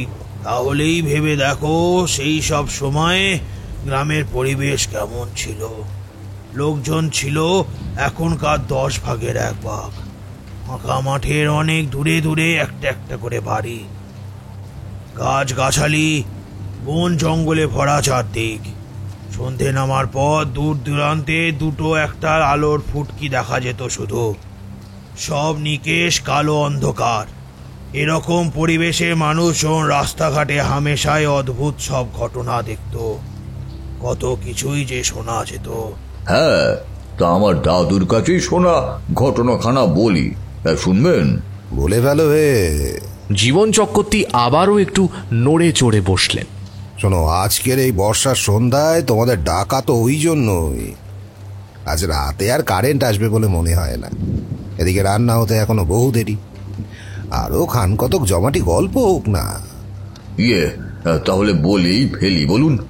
বিলক্ষণ। বেশ বেশ, তাই আমার ছোটবেলার কথা। এখন আর মামারাও কেউ বেঁচে নেই, যাওয়াও আর হয় না। সেবার যখন মামার বাড়ি গিয়েছিলাম তখন বর্ষাকাল, সব স্পষ্ট মনে নেই, তবে কয়েকটা ঘটনা বেশ মনে পড়ে। দাদু তখনও বেঁচে আছেন। সেদিন সকাল থেকে ঘোর বর্ষা নেমেছে, কাজেই অন্ধকারও ঘনিয়ে এসেছে খুব তাড়াতাড়ি। দাদুর ঘরের তক্তা বসে আমি, মা, দুই মামা সহ সবাই গোল হয়ে বসেছি। দাদু অনেক গল্প জানতেন, বলতেনও আমাদের। কিন্তু সেই সন্ধ্যায় দাদু গল্প নয়, নিশির কথা বলছিলেন। আজকাল গ্রামের বাতাস আমি ভালো বুঝছি না হে। তোমায় সাবধান করে দিই দাদু ভাই, গভীর রাতে যদি তোমায় কেউ বাইরে থেকে ডাক দেয় কখনো সাড়া দেবে না, তা সে যেই হোক না কেন। ভালো করে শুনবে ডাকটা। যদি পরপর 3 বার বা তার বেশি ডাকে তখনই গিয়ে সাড়া দেবে, নইলে নয়। বড়দেরই অনেক সময় খেয়াল থাকে না, তুমি তো ছোট। এই যেমন সেদিন ভোর রাতে আমি তো কার গলা পেয়ে বাইরে বেরিয়ে পড়েছিল, খুব কপাল জোরে বেঁচে গিয়েছি। সে কি দাদু, তুমি তো আমাদের আগে বলনি। তোমরা ভয় পাবে বলে বলি। সেদিন কেন জানি না খুব ভোরে আমার ঘুমটা ভেঙে গেল। কোনো স্বপ্নই দেখেছিলুম কিনা কে জানে। ঘুম ভাঙতেই খেয়াল হলো বাইরে থেকে কেউ যেন ডাকছে। মনে হলো ওই পাড়ার ভবেশ দলুই বুঝি। ও প্রায় সকালে আমাদের বাড়িতে আসে, কাজেই ও ডাকাডাকি করাটা অস্বাভাবিক কিছু মনে হলো না। ঘুম চোখে উঠে গিয়ে দরজা খুললুম। সকালের আলো তখনও ঠিক মতো ফোটেনি। একটাও পাখি ডাকছে না। কেমন যেন থম মেরে রয়েছে চারিদিক। উঠোন পেরিয়ে সদরের দিকে গেল। বাইরে যেতেই খটকা লাগলো, কোথাও কেউ নেই। দরজাটা খুলে 2-1 পা বাইরেও বেরিয়েছি। ভবেশের নাম ধরে এবার কত ডাকাডাকিও করলো, কিন্তু কোনো সাড়া নেই। বলে গেল কোথায় লোকটা? এর মধ্যেই চলে গেল নাকি? একবার মনে হলো রাস্তার দিকে একটু হেঁটে গিয়ে দেখি। বাইরে বেরোতেই যাব, হঠাৎ যেন আমার সম্বিত ফিরল। অনেকগুলো সম্ভাবনা মাথায় খেলে গেল পরপর। তড়িঘড়ি ঘরে ফিরে এলাম। সত্যি বলতে কি, বড় বাঁচা বেঁচে গেছি সেদিন। কেন বুঝতে পারলে না দাদু ভাই? সেদিন ভবেশ আসেইনি।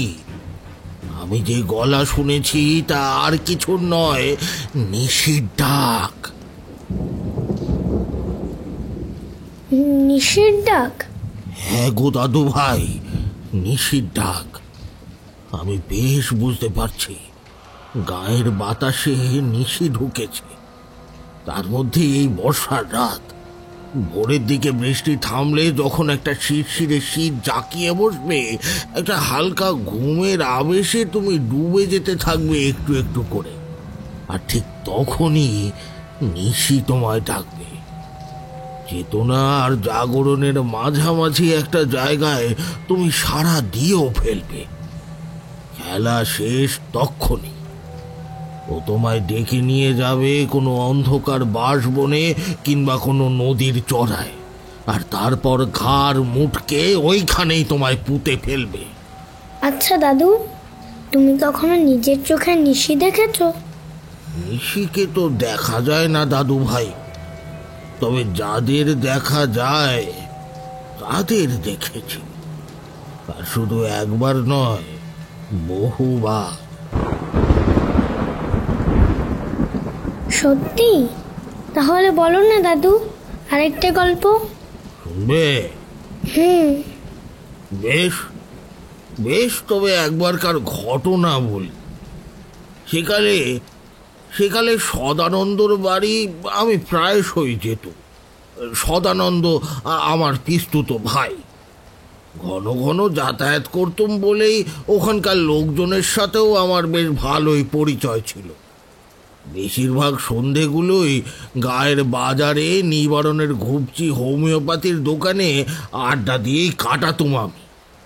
তা সেদিন গপ্পে আড্ডায় কখন যে রাত অনেকটা বেড়ে গিয়েছিল খেয়ালই হয়নি। আড্ডা যখন ভাঙল তখন রাত প্রায় 9:30। একে মাঘ মাস, তাই ছোট্ট গ্রাম, এর মধ্যেই এলাকার বেশিরভাগ মানুষজন ঘুমিয়ে কাঁদা। আমি আর সদানন্দ হন হন করে পথ হাঁটছিল। মাটির পথ হিমে ভিজে রয়েছে, দুপাশে অন্ধকার ঢাকা ধান ক্ষেত চুপটি করে যেন দেখছে আমাদের। হিম শীতল একটা কনকনে বাতাস মাঝে মাঝে হাড় পাজরায় কাঁপন ধরিয়ে দিয়ে যায়। খানিকটা এগোনোর পরই লক্ষ্য করলুম সদানন্দের হাবে ভাবে কেমন যেন একটা সন্ত্রস্ত ভাব। মাঝে মাঝে অন্ধকারের মধ্যে চোখ ঘুরিয়ে কাকে যেন দেখছে। হাঁটার গতিও আজ অন্য দিনের চেয়ে অনেকটাই বেশি। জিজ্ঞেস করলুম, কি হে, এত তাড়াহুড়ো করছো কেন? চৌকিতে 4-5টায় একবার চোখ বুলিয়ে নিয়ে সদানন্দ মৃদুস্বরে বলল, আজ বেরোতে বড্ড দেরি হয়ে গেল বুঝলে। এতটা দেরি করা মোটেও ঠিক হয়নি। কেমন যেন থমথমে শোনালো ওর গলাটা। আমি আর কিছু বললাম না। গায়ের শালখানা আরো কোষে জড়িয়ে নিয়ে দ্রুত হাঁটতে লাগলো। আরো খানিকটা পথ নিঃশব্দেই হাঁটলো। একটানা ঝিঝি পোকার ডাক, কখনো হিম পড়া টুপটাপ শব্দ, আবার কখনো গাছের পাতায় বাতাস লেগে একটা ধীর মর্মরে আওয়াজ। এই জনহীন রাত্রে এরাই আমাদের সঙ্গী হয়ে চলল। হঠাৎ সামনে থেকে সদানন্দর চাপা গলা শুনতে পেল। খুব সন্তর্পণে কাউকে যেন একটা আড়াল করছে এমনি ভাবে ও বলল, জোরে জোরে পা চালাও ফণিদা, তাড়াতাড়ি ফিরতে হবে তো। এইবার আমি বেশ অবাক হল। ছেলেটার হলো কি?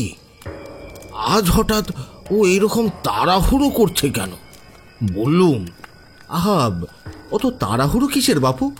সেই থেকে দেখছি দেরি যে হলো সেটা তো আর আজ প্রথমবার নয়, এর আগেও তো কত রাতে। আমার কথা শেষ করতে না দিয়েই ঠোঁটে আঙুল চেপে একটা হিস হিসে শব্দ করলো সদানন্দ। তারপর গলার পারদ আরো কয়েক স্তর নামিয়ে এনে বলল, আজকের ব্যাপারটা আলাদা ফণিদা, তুমি বুঝতে যাও না কেন? আজকে যে অমাবস্যা। আরে টের পাওনি? একবার তাকিয়ে দেখো চারিদিকে। কুয়াশাটা আজ কেমন যেন চাদরের মতো পেঁচিয়ে ধরছে আমাদের। ওই বটতলাটা ভালোই ভালোই পেরিয়ে যেতে পারলেই বাঁচি। ও বটতলায় আবার কি আছে হে? আগে তো কখনো শুনিনি। সদানন্দ কিছু একটা বলতে গিয়ে ও থেমে গেল।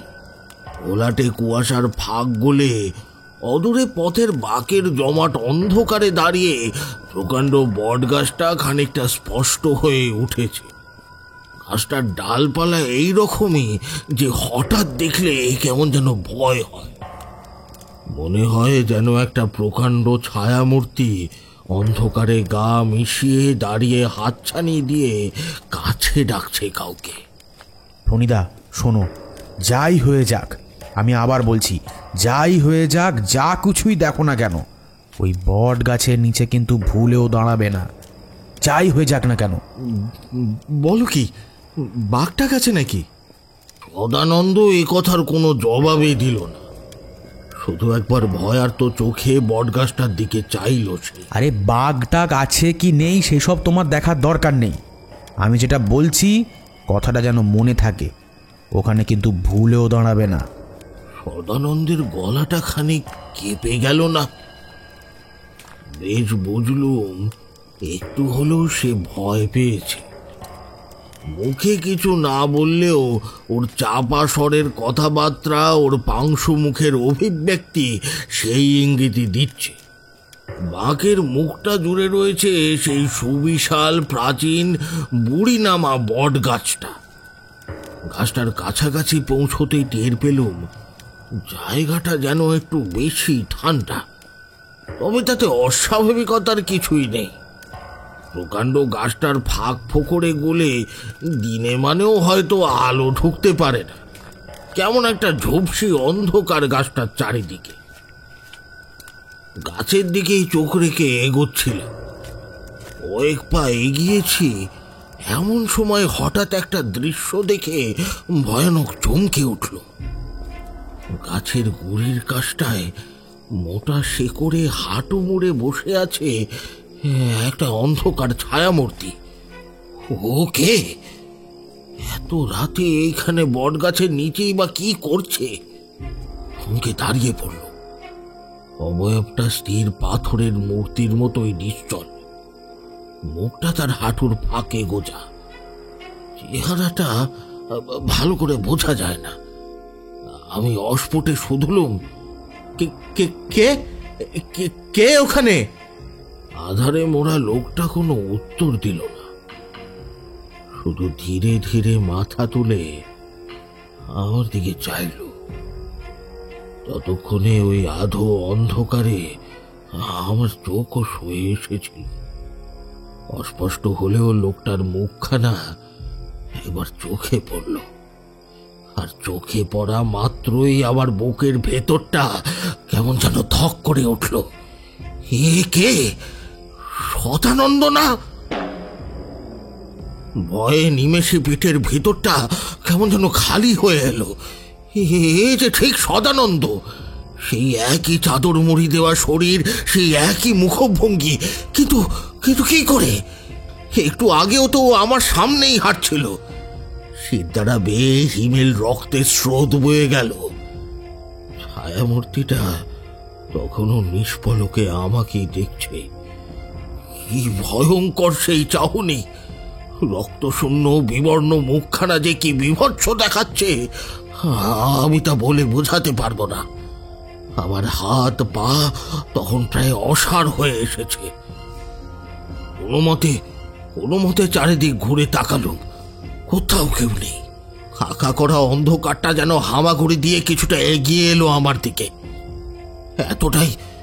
এতটাই ভয় পেয়েছিলুম যে একটু আগেকার নিষেধ ভুলে আমি যে কখন দাঁড়িয়ে পড়েছি আমার খেয়ালই নেই। একটু আগে বলা সদানন্দের সেই নিষেধাজ্ঞা আবার মনে পড়তে আমার সারা শরীর কেমন শিরশিরিয়ে উঠল। আমি কি করলাম? হে ভগবান! কিন্তু ততক্ষণে যা হওয়ার তা হয়ে গিয়েছে। দেখলাম অন্ধকারে ঘেরা ছায়ামূর্তিটা ধীরে ধীরে উঠে দাঁড়ালো। এক ছুটে যে পালিয়ে যাব আমার সেই ক্ষমতাও তখন নেই। স্নায়ুর উপর থেকে ক্রমশই নিয়ন্ত্রণ হারিয়ে ফেলেছি। কেমন যেন একটা ঘোর লাগা ভাব। অবয়বটা আমার খুব কাছে এগিয়ে এসেছে, খুব কাছে। আমি যেন তার হিমশীতল নিঃশ্বাসের শব্দ টের পাচ্ছি তার ভীষণ অসহ্য অস্বস্তিকর উপস্থিতি। ছায়ামূর্তির মণিহীন চোখ জোড়ায় যেন মৃত্যুর কালো ছায়া আমি স্পষ্ট দেখলাম। এরপর আর কিছুই মনে পড়ে না আমার।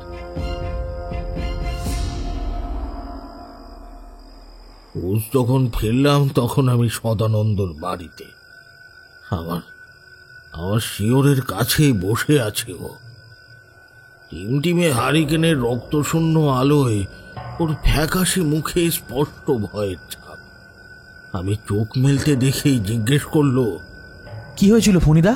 তোমায় যে কতবার বারণ করলুম ওই গাছের নিচে দাঁড়িও না, তাহলে দাঁড়ালে কেন? তখনও ঠিক মতো কথা বলতে পারছিলুম না, জিভ যেন জড়িয়ে আসছিল। বেশ খানিকক্ষণ পর সামলে নিয়ে সদানন্দকে সব খুলে বলল। লক্ষ্য করলুম আমার কথাগুলো শুনতে শুনতে ওর মুখের অভিব্যক্তি দ্রুত বদলে গেল। হারিকেনের মৃদু আলোয় ওর মুখের রেখায় যে ভাব ফুটে উঠল, তার কিছুই নয় বরং চাপা আতঙ্ক। একটানা অনেকটা বলে রাম ভট্টাচার্য দম নেওয়ার জন্য একটু থামল। প্রত্যেকেই এতক্ষণ তার কথাগুলো বিভোর হয়ে শুনছিল। রাম একবার মুখের উপর দিয়ে হাত বুলিয়ে নিয়ে আবারও ধীর স্বরে বলতে শুরু করলো। হ্যাঁ, তো তারপর দাদু বলল, সদানন্দ সে রাতে আমাকে আর কিছুই বলতে চাইল না, মাঝে আমি আরো ভয় পাই। কিন্তু আমার জোড়াজুড়িতে শেষ অবধি ও মুখ খুলল। সদানন্দ আমার আরেকটু গা ঘেঁষে এলো। তারপর গাঢ় চাপ বাঁধা অন্ধকার দেওয়ালের দিকে নিষ্ফলকে তাকিয়ে ও বলতে লাগলো, আমি তোমায় ওই গাছের নিচে কেন দাঁড়াতে বারণ করেছিলাম জানো? শোনো তাহলে। এই গাঁয়ের বাতাসে ওই গাছ নিয়ে অনেক কথা উড়ে বেড়ায়। সাধারণ এমনি সবই ঠিক, তবে রাতের বেলায় ওই গাছে নাকি অশুভ ছায়া পড়ে। বাবার মুখে শুনতাম আগে গাঁয়ের জমিদারের বউ রোজ রাতে ওই গাছের নিচে বসে নাকি ফুঁপিয়ে ফুঁপিয়ে কাঁদতো। কেন কাঁদতো জানো? কেন যে সে ওই গাছের নিচে যেত সেসব কিন্তু কেউ আজ পর্যন্ত জানে না। লোকে বলে ও গাছের নাকি অদ্ভুত এক ক্ষমতা আছে, মানুষদের ভুলিয়ে ভালিয়ে নিয়ে নেয় গাছটা, আর তারপরেই লোকগুলো যেন কোথায় হারিয়ে যায়, একেবারে একেবারে অদৃশ্য। ছোটবেলায় শুনেছিলাম রায়বাড়ির বড় বউ নাকি এভাবেই নিখোঁজ হয়ে গেছিল একদিন রাতের বেলায়। তাও ধরো এগুলো অনেক দিন আগেকার কথা, আদৌ সত্যি নাকি সবটাই গাল গল্প কেউ জানে না। তবে এইসব কথা সেই থেকে গ্রামের লোকেদের মুখে মুখে আজও কিন্তু ঘুরে আসছে। আজ জমিদারও নেই, জমিদারের স্ত্রীও নেই, শুধু রয়ে গেছে ওই বট গাছ আর এক অজানা ভয়। গাঁয়ের লোকেরা কিন্তু সেই ভয়েই আজও রাতের বেলা গাছটাকে এড়িয়ে চলে। অনেকে তো মাঝে মধ্যেই অনেক কিছু নাকি দেখতেও পেয়েছে। এই দেখো না, তুমি যেমন আজকে দেখলে।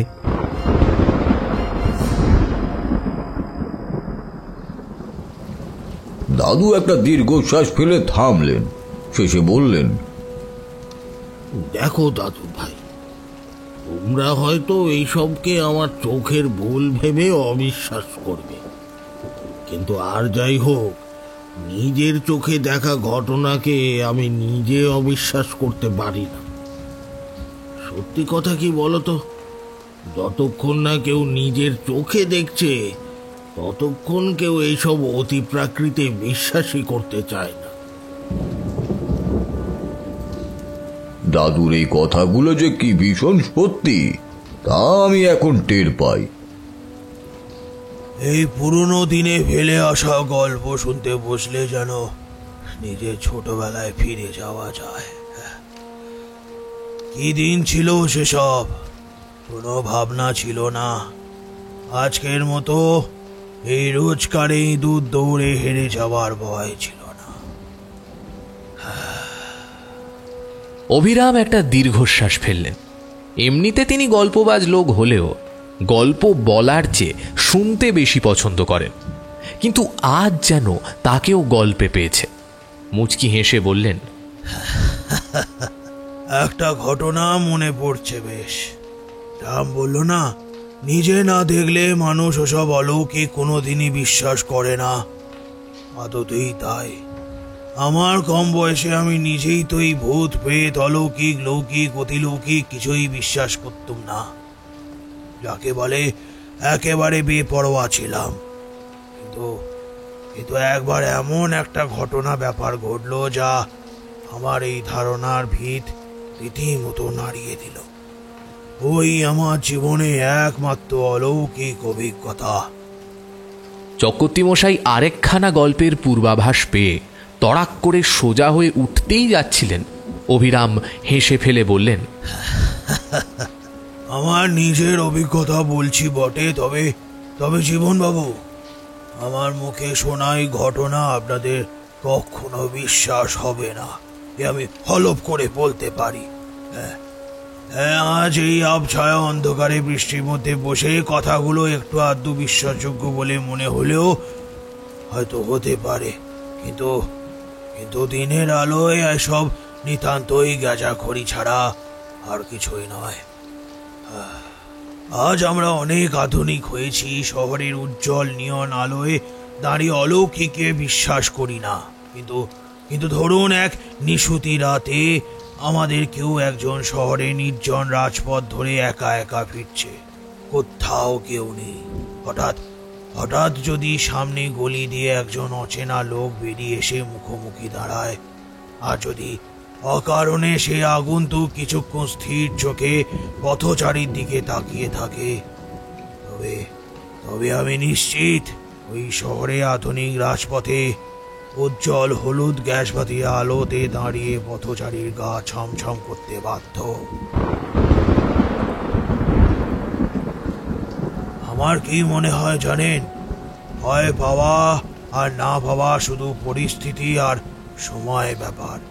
এই ধরুন ধরুন এইখানে একই ঘটনা যদি কারোর সাথে দিনের বেলায় ঘটে, তাহলে তাহলে কিন্তু কিছুই হবে না, কিন্তু পথিক শুধু আগন্তুককে পাগল ঠাওরাবে এই যা। অনেকেই বলতে শুনবেন যে এখন আগের মতো ওই গা শিরশিরানি ভয়টা আর নেই, কিন্তু সত্যি বলতে আমি ওসব বিশ্বাস করি না। আমার মতে ভয়ের ধারণাটা বদলে গেছে ঠিকই, কিন্তু সেই আদিম ভয়টা বদলায়নি। মানুষ যতদিন থাকবে, মানুষের মনে ভয়টাও ততদিন থাকবে। এই দেখছেন তো এই কোন কথা থেকে কোথায় চলে যাচ্ছে। হ্যাঁ, সে যাকে ওসব কথা।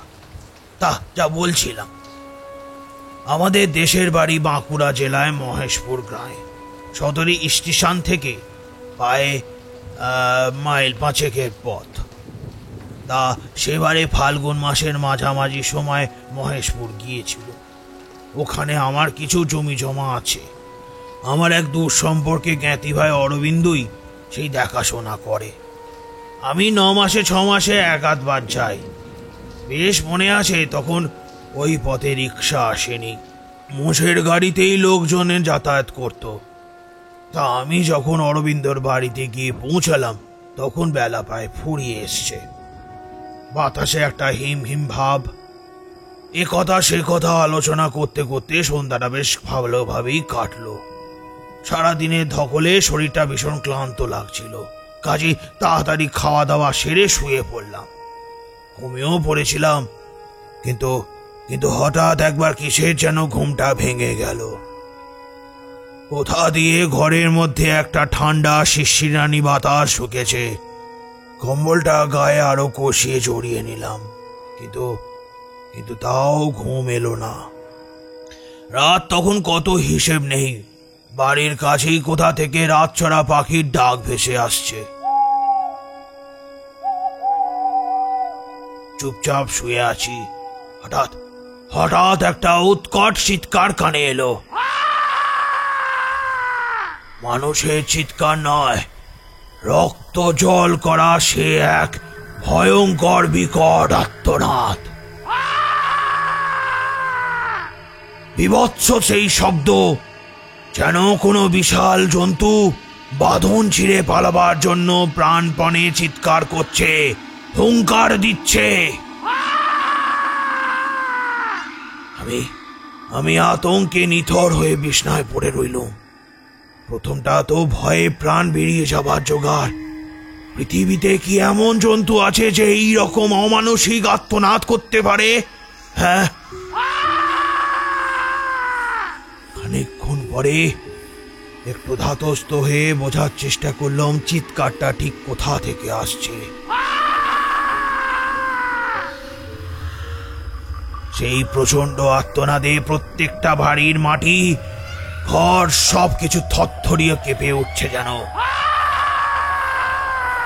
ওই অমানসিক অসহ্য চিৎকার কতক্ষণ সহ্য করতে পারতুম জানি না, হয়তো ভয়ে অজ্ঞান হয়ে পড়তুম।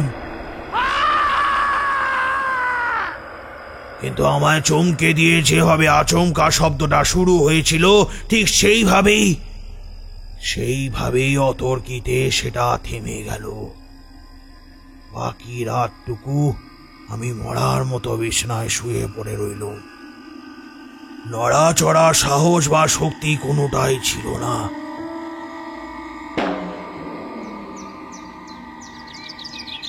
পরের দিন সকালে অরবিন্দকে ডেকে ব্যাপারখানা শুধালাম।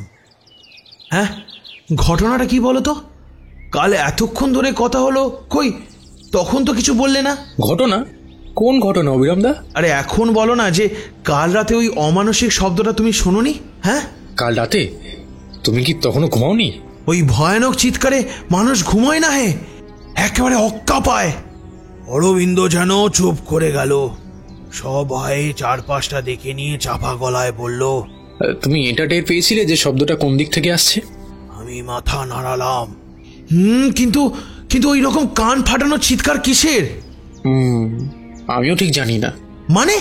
আমরা প্রায় এই শব্দ শুনি, গায়ের প্রত্যেকে শোনে, কিন্তু কোত্থেকে এই চিৎকারটা ভেসে আসে সেটাই কেউ বলতে পারে না। বলো কি? কবে থেকে এরকম শুরু হয়েছে? হ্যাঁ, তা প্রায় হপ্তাহ দুয়েক। তোমাদের এলাকার রোজ রাতেই ভীষণ শব্দটা শোনা যায়, আর সেটা তোমরা জানোই না সেটা কোত্থেকে আসছে। তুমি তো সত্যি হাসালে অরবিন্দ। না অভিরামদা, ব্যাপারটা হাসি নয়। অরবিন্দ গলার স্বর হঠাৎ একটু গম্ভীর, থমথমে হয়ে গেল। সত্যি বলতে এই রক্ত হিম করা চিৎকারটা কার তা একরকম আমরা জানি, আবার ঠিক জানিও না। কি হেয়ালি করছো বলো তো, ভালো করে খুলে বলো না। অরবিন্দ একটা ঢোক গিলে আমার দিকে একটু ঝুঁকে এলো।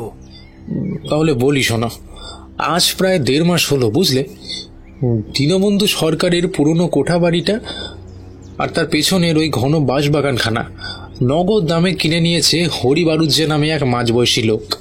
ওখানে এসে উঠেছে। হরিবারুজ্জে লোকটা ঠিক কোথাকার, কি বৃত্তান্ত, দীনবন্ধুর খোঁজ কোথায় পেল, আর এ দেশে এত জায়গা থাকতে জমি জমা কিনে এইখানেই বা এসে উঠল কেন, আমরা সেসব কিছুই জানি না, খোঁজ নিতেও যায়নি কোনোদিন। তা দীনবন্ধু বাড়ি বিক্রি করে দিল কেন? দেনায় ভুগছিল বুঝি? না না, দেনা টেনা নয়। যতদূর শুনেছি উনি সব বেচে টেচে দিয়ে কাশিবাসি হয়ে গেছেন, আর ফিরবেন না এখানে। বটে, তারপর? হ্যাঁ, তো তা এই নতুন লোকটা কিন্তু অদ্ভুত। পাড়া প্রতিবেশী কারোর সাথে কথাও বলে না, এমনকি বাড়ির বাইরেও খুব একটা বেরোতে দেখা যায় না। শুনেছি ভদ্রলোকের স্ত্রী বিয়োগ হয়েছে বহুদিন, এক ছেলে আর এক মেয়ে নিয়ে সংসার। এতদূর অবধি সব ঠিকঠাক ছিল, বুঝলে, তো মাসখানেক বেশ কেটেও গেল। তবে গ্রামের বাতাসে মাঝে মাঝে উড়ো খবর শুনতাম লোকটা নাকি পাগল। কেন? সেটাই তো বলছি। শম্ভু একবার দীনবন্ধু সরকারের বাঁশবাগানে বাঁশ কাটতে গিয়েছিল, তো সেখানে গিয়ে নাকি সে দেখে ওই ভর দুপুরে ফাঁকা বাঁশবাগানের মধ্যে দাঁড়িয়ে হরিবারুজ্জে কার সাথে কথা বলছে। তো দূর থেকে শম্ভু কথাগুলো ঠিক বুঝতে পারেনি বটে, কিন্তু স্পষ্ট দেখেছিল বাঁশবাগানে হরি আর সে ছাড়া কেউ নেই। তবে কি বাতাসের সাথে কথা বলছিল কে জানে। শুধু এটাই নয়, ও পথ দিয়ে ফেরার সময় অনেকেই নাকি রাতের দিকে ওকে লণ্ঠন নিয়ে বাঁশবাগান থেকে বেরোতে দেখেছে। কি এত কাজ ওর এই বাঁশঝাড়ে! হ্যাঁ, প্রথমটা এতগুলো শুনেও কেউ গা করেনি। লোকের কানাঘুষো করতো ওখানে নাকি হরি কিছু লুকিয়ে রেখেছে। এইসব মুখরোচক আলোচনা কয়েকদিন বেশ চলল, তারপর স্বাভাবিকভাবেই দম ফুরিয়ে এলো সবার। এতে এত ভাবনার কি আছে? ব্যাপারটা নিয়ে হরিকে জিজ্ঞেস করলেই তো সব মিটে যেত। হ্যাঁ, তা হয়তো যেত, কিন্তু কে জিজ্ঞেস করবে? সমালোচনা সবাই করে, কিন্তু আসল সত্যিটা জানতে চায় কজন? একটা দীর্ঘশ্বাস চেপে চুপ করে রইলাম। অরবিন্দ বলতে লাগলো, যার জন্য এত কিছু বলা, এবার সেই কথায় আসি। তা 2 সপ্তাহ গেল।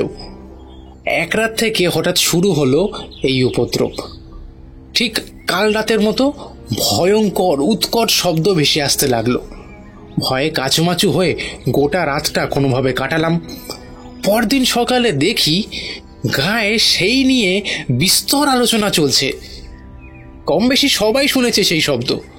মাঠে ঘাটে গাছতলায় সর্বত্রই সেই নিয়ে কথা হচ্ছে, কিন্তু শব্দটা যে কিসের নিশ্চিত হয়ে কেউই বলতে পারছে না।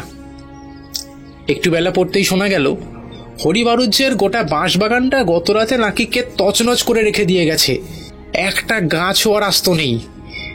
জানোই তো, গায়েগঞ্জে একটা কিছু হলে সবাই ছুটে আসে দেখতে।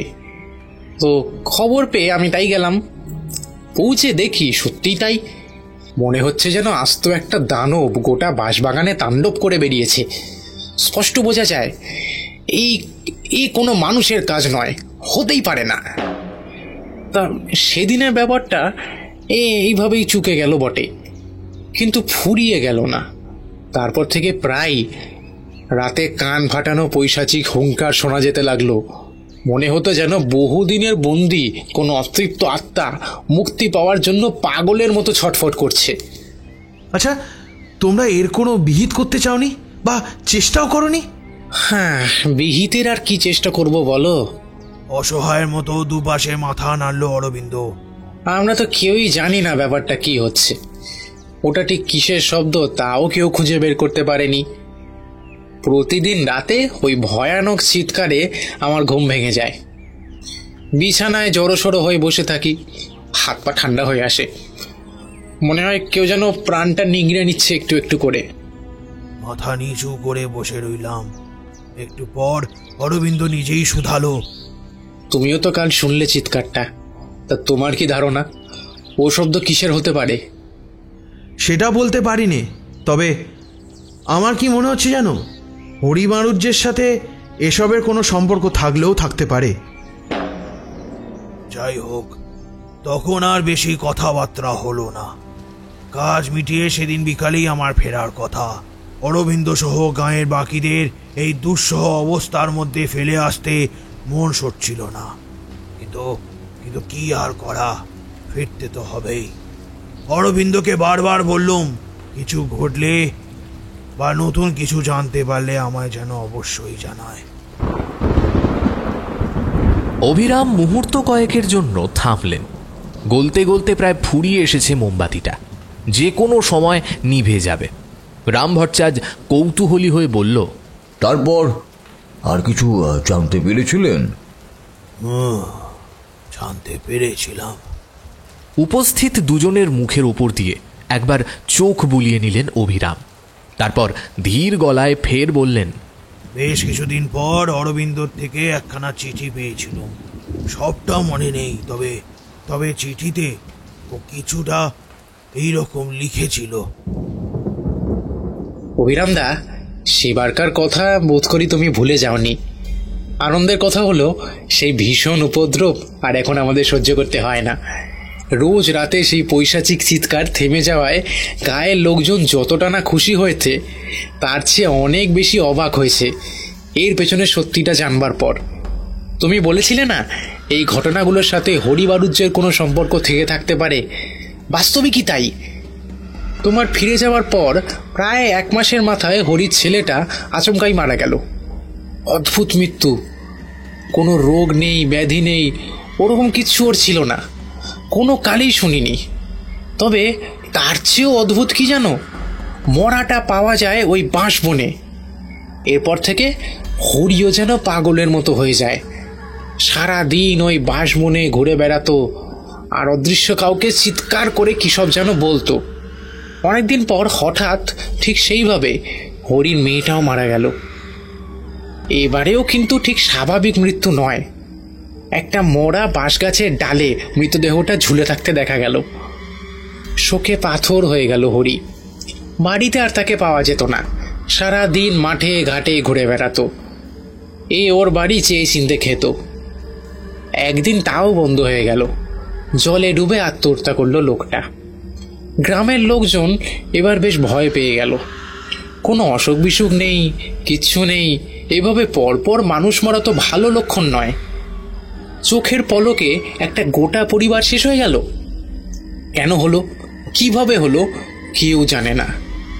গ্রামে আর কেউ মরবে না তো? মানুষের আশঙ্কা কিছুতেই যায় না। কেউ কেউ এও বললে গায়ে নাকি সাপ লেগেছে। রতিকান্ত গাঙ্গুলি প্রবীণ ব্রাহ্মণ, সবটা দেখে শুনে তিনি হয়তো কিছু একটা আঁচ করতে পেরেছিলেন। ভীত গ্রামের লোকেদের ডেকে তিনি একদিন বললেন, আর কোনো ভয় নেই, গ্রামে আর কেউ মরবে না। হরি বারুদ যে মারা যাওয়ার সাথে সাথেই এসব মিটে গেছে। রতিকান্তের মুখে জানা গেল হরি নাকি আগে ওঝা বা গুণিন বা ওই গোছের কিছু একটা ছিল। তিনি নিজে খোঁজখবর নিয়ে এসব জেনেছেন। কোন অলৌকিক উপায়ে কে জানে, সে এক অদ্ভুত বিদ্যা শিখেছিল, আর সেই বিদ্যার গুণেই এক প্রেতাত্মাকে বশ করেছিল হরি। ওকে নাকি হরি তার ঝাড়ফুঁকের কাজে ব্যবহার করত। ভেবে দেখো, কেউ যদি তোমার অনিচ্ছা সত্ত্বেও তোমায় দিয়ে জোর করে কিছু করিয়ে নেয়, তো তোমার কীরকম লাগবে? হ্যাঁ, তোমার কাছে কি সুখকর হবে ব্যাপারটা? হবে না বোধ করি। সেই আত্মাও এমনই খেপেছিল। ও রোজ নাকি তাকে মুক্তি দেওয়ার জন্য হরির কাছে কাকুতি মিনতি করত, কিন্তু হরি তাকে ছেড়ে দিতে মোটেও রাজি হয়নি। এইভাবে এরকম বেশ চলছিল, কিন্তু ভালো জায়গার খোঁজে পুরনো গ্রাম ছেড়ে মহেশপুরে আসাই তার কাল হলো। এখানে এসেও মন্ত্র দিয়ে বাঁশবনে সে বেঁধে রাখলো ওকে। রোজ রাতে ছাড়া পাওয়ার জন্য চিৎকার করত ওই অশরীরী, আর সেই অমানসিক চিৎকারই আমরা শুনেছিলাম। মহেশপুরে ওঝা হিসাবে হরির পসার জমানো ছিল আগেই। একদিন কিভাবে যেন বাঁধন কেটে মুক্তি পেল সেই বিদেহী আত্মা। তারপর আর কি, যা হওয়ার তাই হলো। হরির ওপর এতদিনের প্রতিহিংসা মেটালো। প্রথমে ছেলেটাকে মারল, তারপর মেয়েটাকেও। অতিকান্তর কথা মিলে গিয়েছিল বটে। হরির মৃত্যুর পর কোনোদিনই মাঝরাতে ওই বিকট হুঙ্কার আমরা শুনিনি।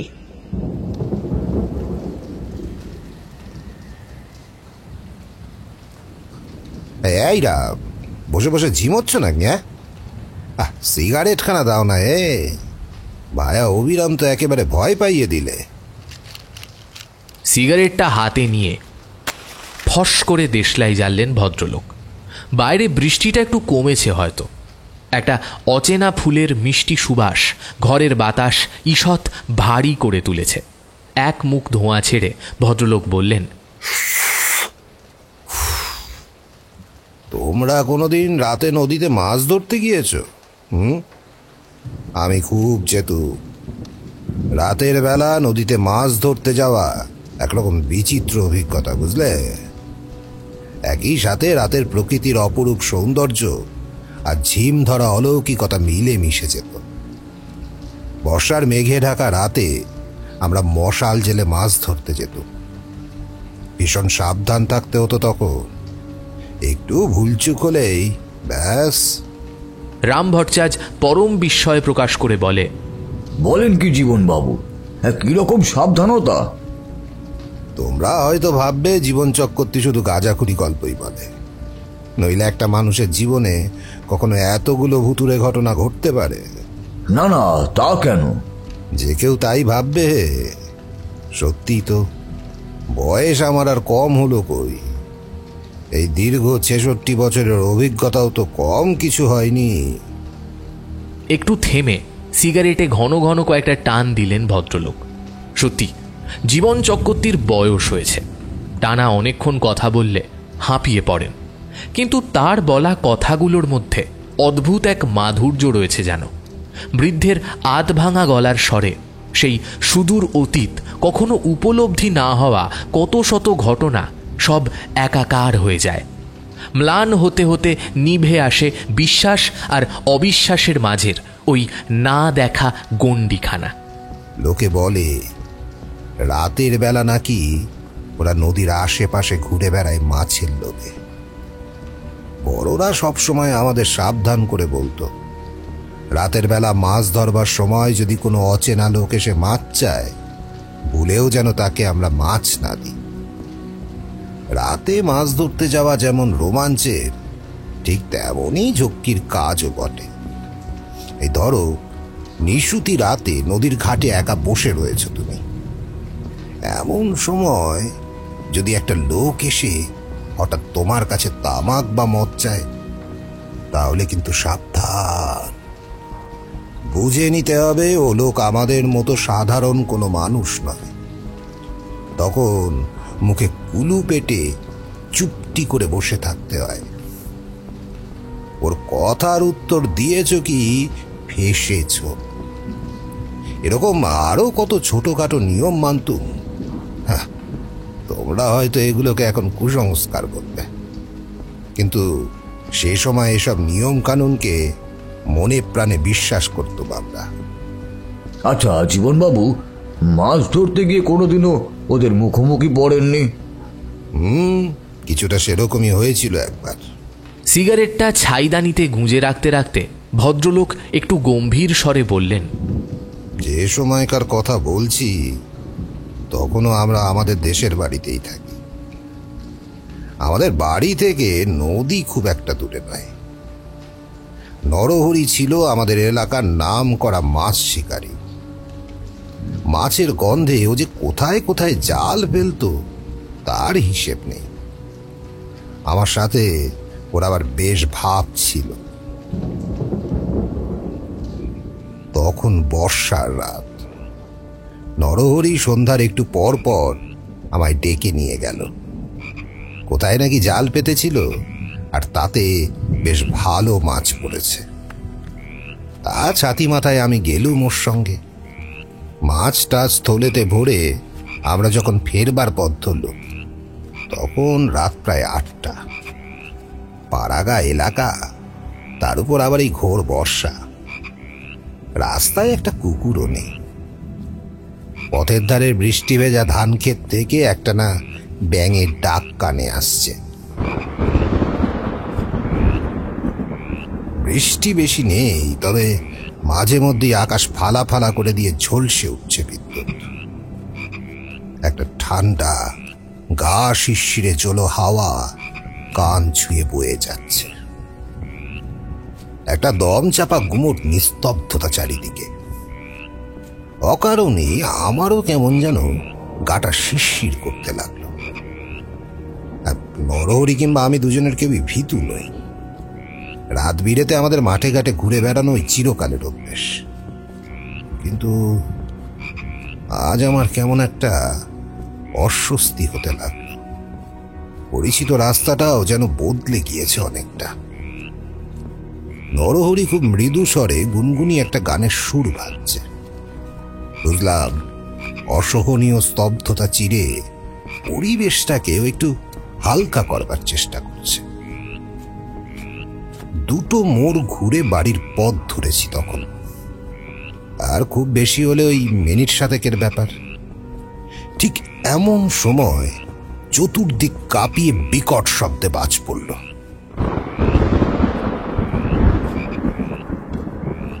আর ঠিক তারপরেই মুহূর্তে দেখলুম পথের ধারে ধান ক্ষেত থেকে দলে দলে কতগুলো অন্ধকার চার পেয়ে প্রাণী ধীর গতিতে রাস্তায় উঠে এলো। থমকে গেলাম আমরা। জন্তুগুলো গোটা পথ রুখে দাঁড়ালো। নিশ্চিত্র অন্ধকারে প্রথমটায় প্রাণীগুলোকে ঠিক চিনতে পারিনি, কিন্তু এবার ব্যাপারটা ঠাহর করতে পেরে আমার বুকের মধ্যে দিয়ে হিম বয়ে গেল যেন। জন্তুগুলো আর কিছু নয়, শুয়োর। হ্যাঁ, ঠিক তাই। এই ঘোর বর্ষার রাতে আমাদের পথের মাঝামাঝি এসে দাঁড়িয়েছে এক পাল কালো শুয়োর। প্রাণীগুলোর নিকষ কালো শরীর মিশে আছে অন্ধকারে। তবে সবচেয়ে অদ্ভুত, সবচেয়ে ভয়াবহ ওই জন্তুগুলোর চোখ। ওই সাদাটে ধূসর চোখ কি কোনো জীবিত প্রাণীর হতে পারে? কে জানে। ভয়ে বুকের ভেতরটা তখন দুরু দুরু করছে আমার। কোনো মতে পিছনে চেয়ে দেখি নরহরিও অসাড় হয়ে দাঁড়িয়ে। আমার যেন সম্বিত ফিরল তখন। এক হাঁচকা টান মেরে ওকে নিয়ে উল্টো পথে হনহনি হাঁটা লাগালো। এলো পাথারি টানাটানিতে নরহরির হাত থেকে মাছের থলেটা ছিটকে পড়ল মাটিতে। ও থেকে ওটা তুলতেই যাচ্ছিল। আমি ধমকে উঠলাম, করছিস কি? মাছের লোভে শেষে প্রাণটা খোয়াবি নাকি? শিগগির চল। নরহরি আর কথা বাড়ালো না। উল্টো পথে সে রাতে অনেকটা বেশি হাঁটতে হলেও প্রাণ নিয়ে বাড়ি ফিরেছিল। কে তোমরা হয়তো ভাবছো কি সব ছেলে ভোলানো বলছি, তাই না? না জীবনবাবু, ঠিক তা নয়, তবে শুধু একবার শুয়োর দেখে আপনি এতটা ভয় পেয়ে গেলেন। শুয়োর হলে ভয় পেতুম না হে, তবে পাকা রাস্তায় যদি হঠাৎ কোনোদিন এরকম একপাল শুয়োর তোমার পথ রুখে দাঁড়ায়, খবরদার, ভুলেও কিন্তু তখন আর ওই পথে যাবে না, সঙ্গে সঙ্গে অন্য রাস্তা ধরবে। কেন এরকম বলছেন কেন হঠাৎ? না মানে একপাল শুয়োর দেখে এত ভয় পাওয়ারই বা কি কারণ থাকতে পারে? ভুল করছো। শুয়োরের মতো দেখতে হলেও ওই জন্তুগুলো আদতে শুয়োর নয়, ওরা সাক্ষাৎ মৃত্যু। ওরা নিজেদের পথে ঘোর অমঙ্গল বয়ে নিয়ে বেড়ায়। ওদের পথ মারাতে নেই, আর ওদের এড়িয়ে চলে যাবার পর পিছু ফিরে দেখতে নেই। কি হবে যদি কেউ পেছনে ফেরে? শুনেছি যদি অজান্তেও কেউ পিছনে ফিরে ওদের দেখে ফেলে, তবে নাকি ওই ভয়ঙ্কর প্রাণীগুলোর পিছু নেয়। আর ভয়ার্ত পথিক যখন ছুটতে ছুটতে মুখ থুবড়ে পথের উপরে পড়ে, তখন নাকি তাকে পিষে মেরে ফেলে জন্তুগুলো।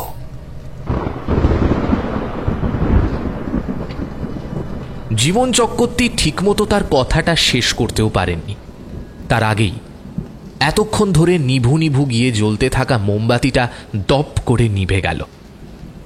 ঘরের কোণে জমাট বেঁধে থাকা অন্ধকারটা এবার সুযোগ পেয়ে গোটা ঘরে উল্লাস আরম্ভ করলো যেন। যা, ওটাও গেল। অভিরাম অন্ধকারের মধ্যেই উঠে দাঁড়িয়ে বললেন, দাঁড়ান দাঁড়ান, আর একটা মোমবাতির ব্যবস্থা করছি। এমন সময় দরজায় টোকা পড়ল। টকটক করে 3টে টোকার শব্দ। কি ব্যাপার ভাই অভিরাম, এই এত রাতে আবার কে এলো? এখন তো কারুর আসবার কথা নয়, আলোটা নিয়ে আসি দেখি আগে। আবার টোকা পড়ল দরজায়।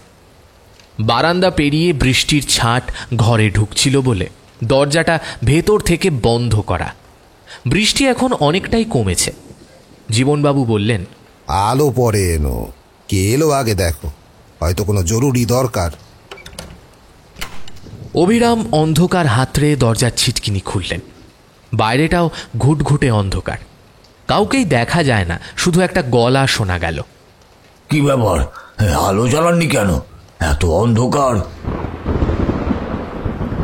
গলাটা শুনেই ছিটকে এক হাত পেছনে সরে গেলেন অভিরাম। হে কি, কিভাবে সম্ভব? তিনি কি ভুল শুনলেন? ওপাশের আগন্তুক ফের বলল, বৃষ্টির জন্য আসতে বহু দেরি হয়ে গেল, তা আমায় ছাড়াই আড্ডা বেশ জমে গেছে দেখছি। নিজের কানকে বিশ্বাস করতে পারেন না অভিরাম। এ কি তিনি ঠিক শুনছেন? জীবন চক্রবর্তীও বেশ দ্বিধাগ্রস্ত হয়ে পড়েছিলেন। এবার উপায়ন্তর না দেখে তিনি হাতের দেশলাই কাঠিখানা জ্বাললেন। ফস করে একটা শব্দ হলো, আর পরক্ষণেই আবছায়া হলদে আলোয় ভরে গেল ঘরটা। আর সেই ক্ষণিকের আলোয় যা দেখা গেল তাতে ভয়ানক শিউরে উঠলেন দুজনেই। দরজার বাইরে দাঁড়িয়ে রয়েছেন রাম ভট্টাচার্য। না, চোখের ভুল নয়, ঠিক তাই, রামই বটে। কিন্তু তাই যদি হয়, তাহলে এতক্ষণ ওদের সঙ্গে ও কে ছিল? এতক্ষণ ধরে তবে কে গল্প করলো ওদের সঙ্গে? অভিরামের মাথার মধ্যে সবটা কেমন যেন তালগোল পাকিয়ে যেতে লাগলো। কাঁপা কাঁপা গলায় তিনি অস্ফুটে বললেন, আপনি? আপনি? জীবন চক্রবর্তী আপন মনেই বিড়বিড় করে ওঠেন, আজকে সব কিছুই কেমন যেন অদ্ভুত রে।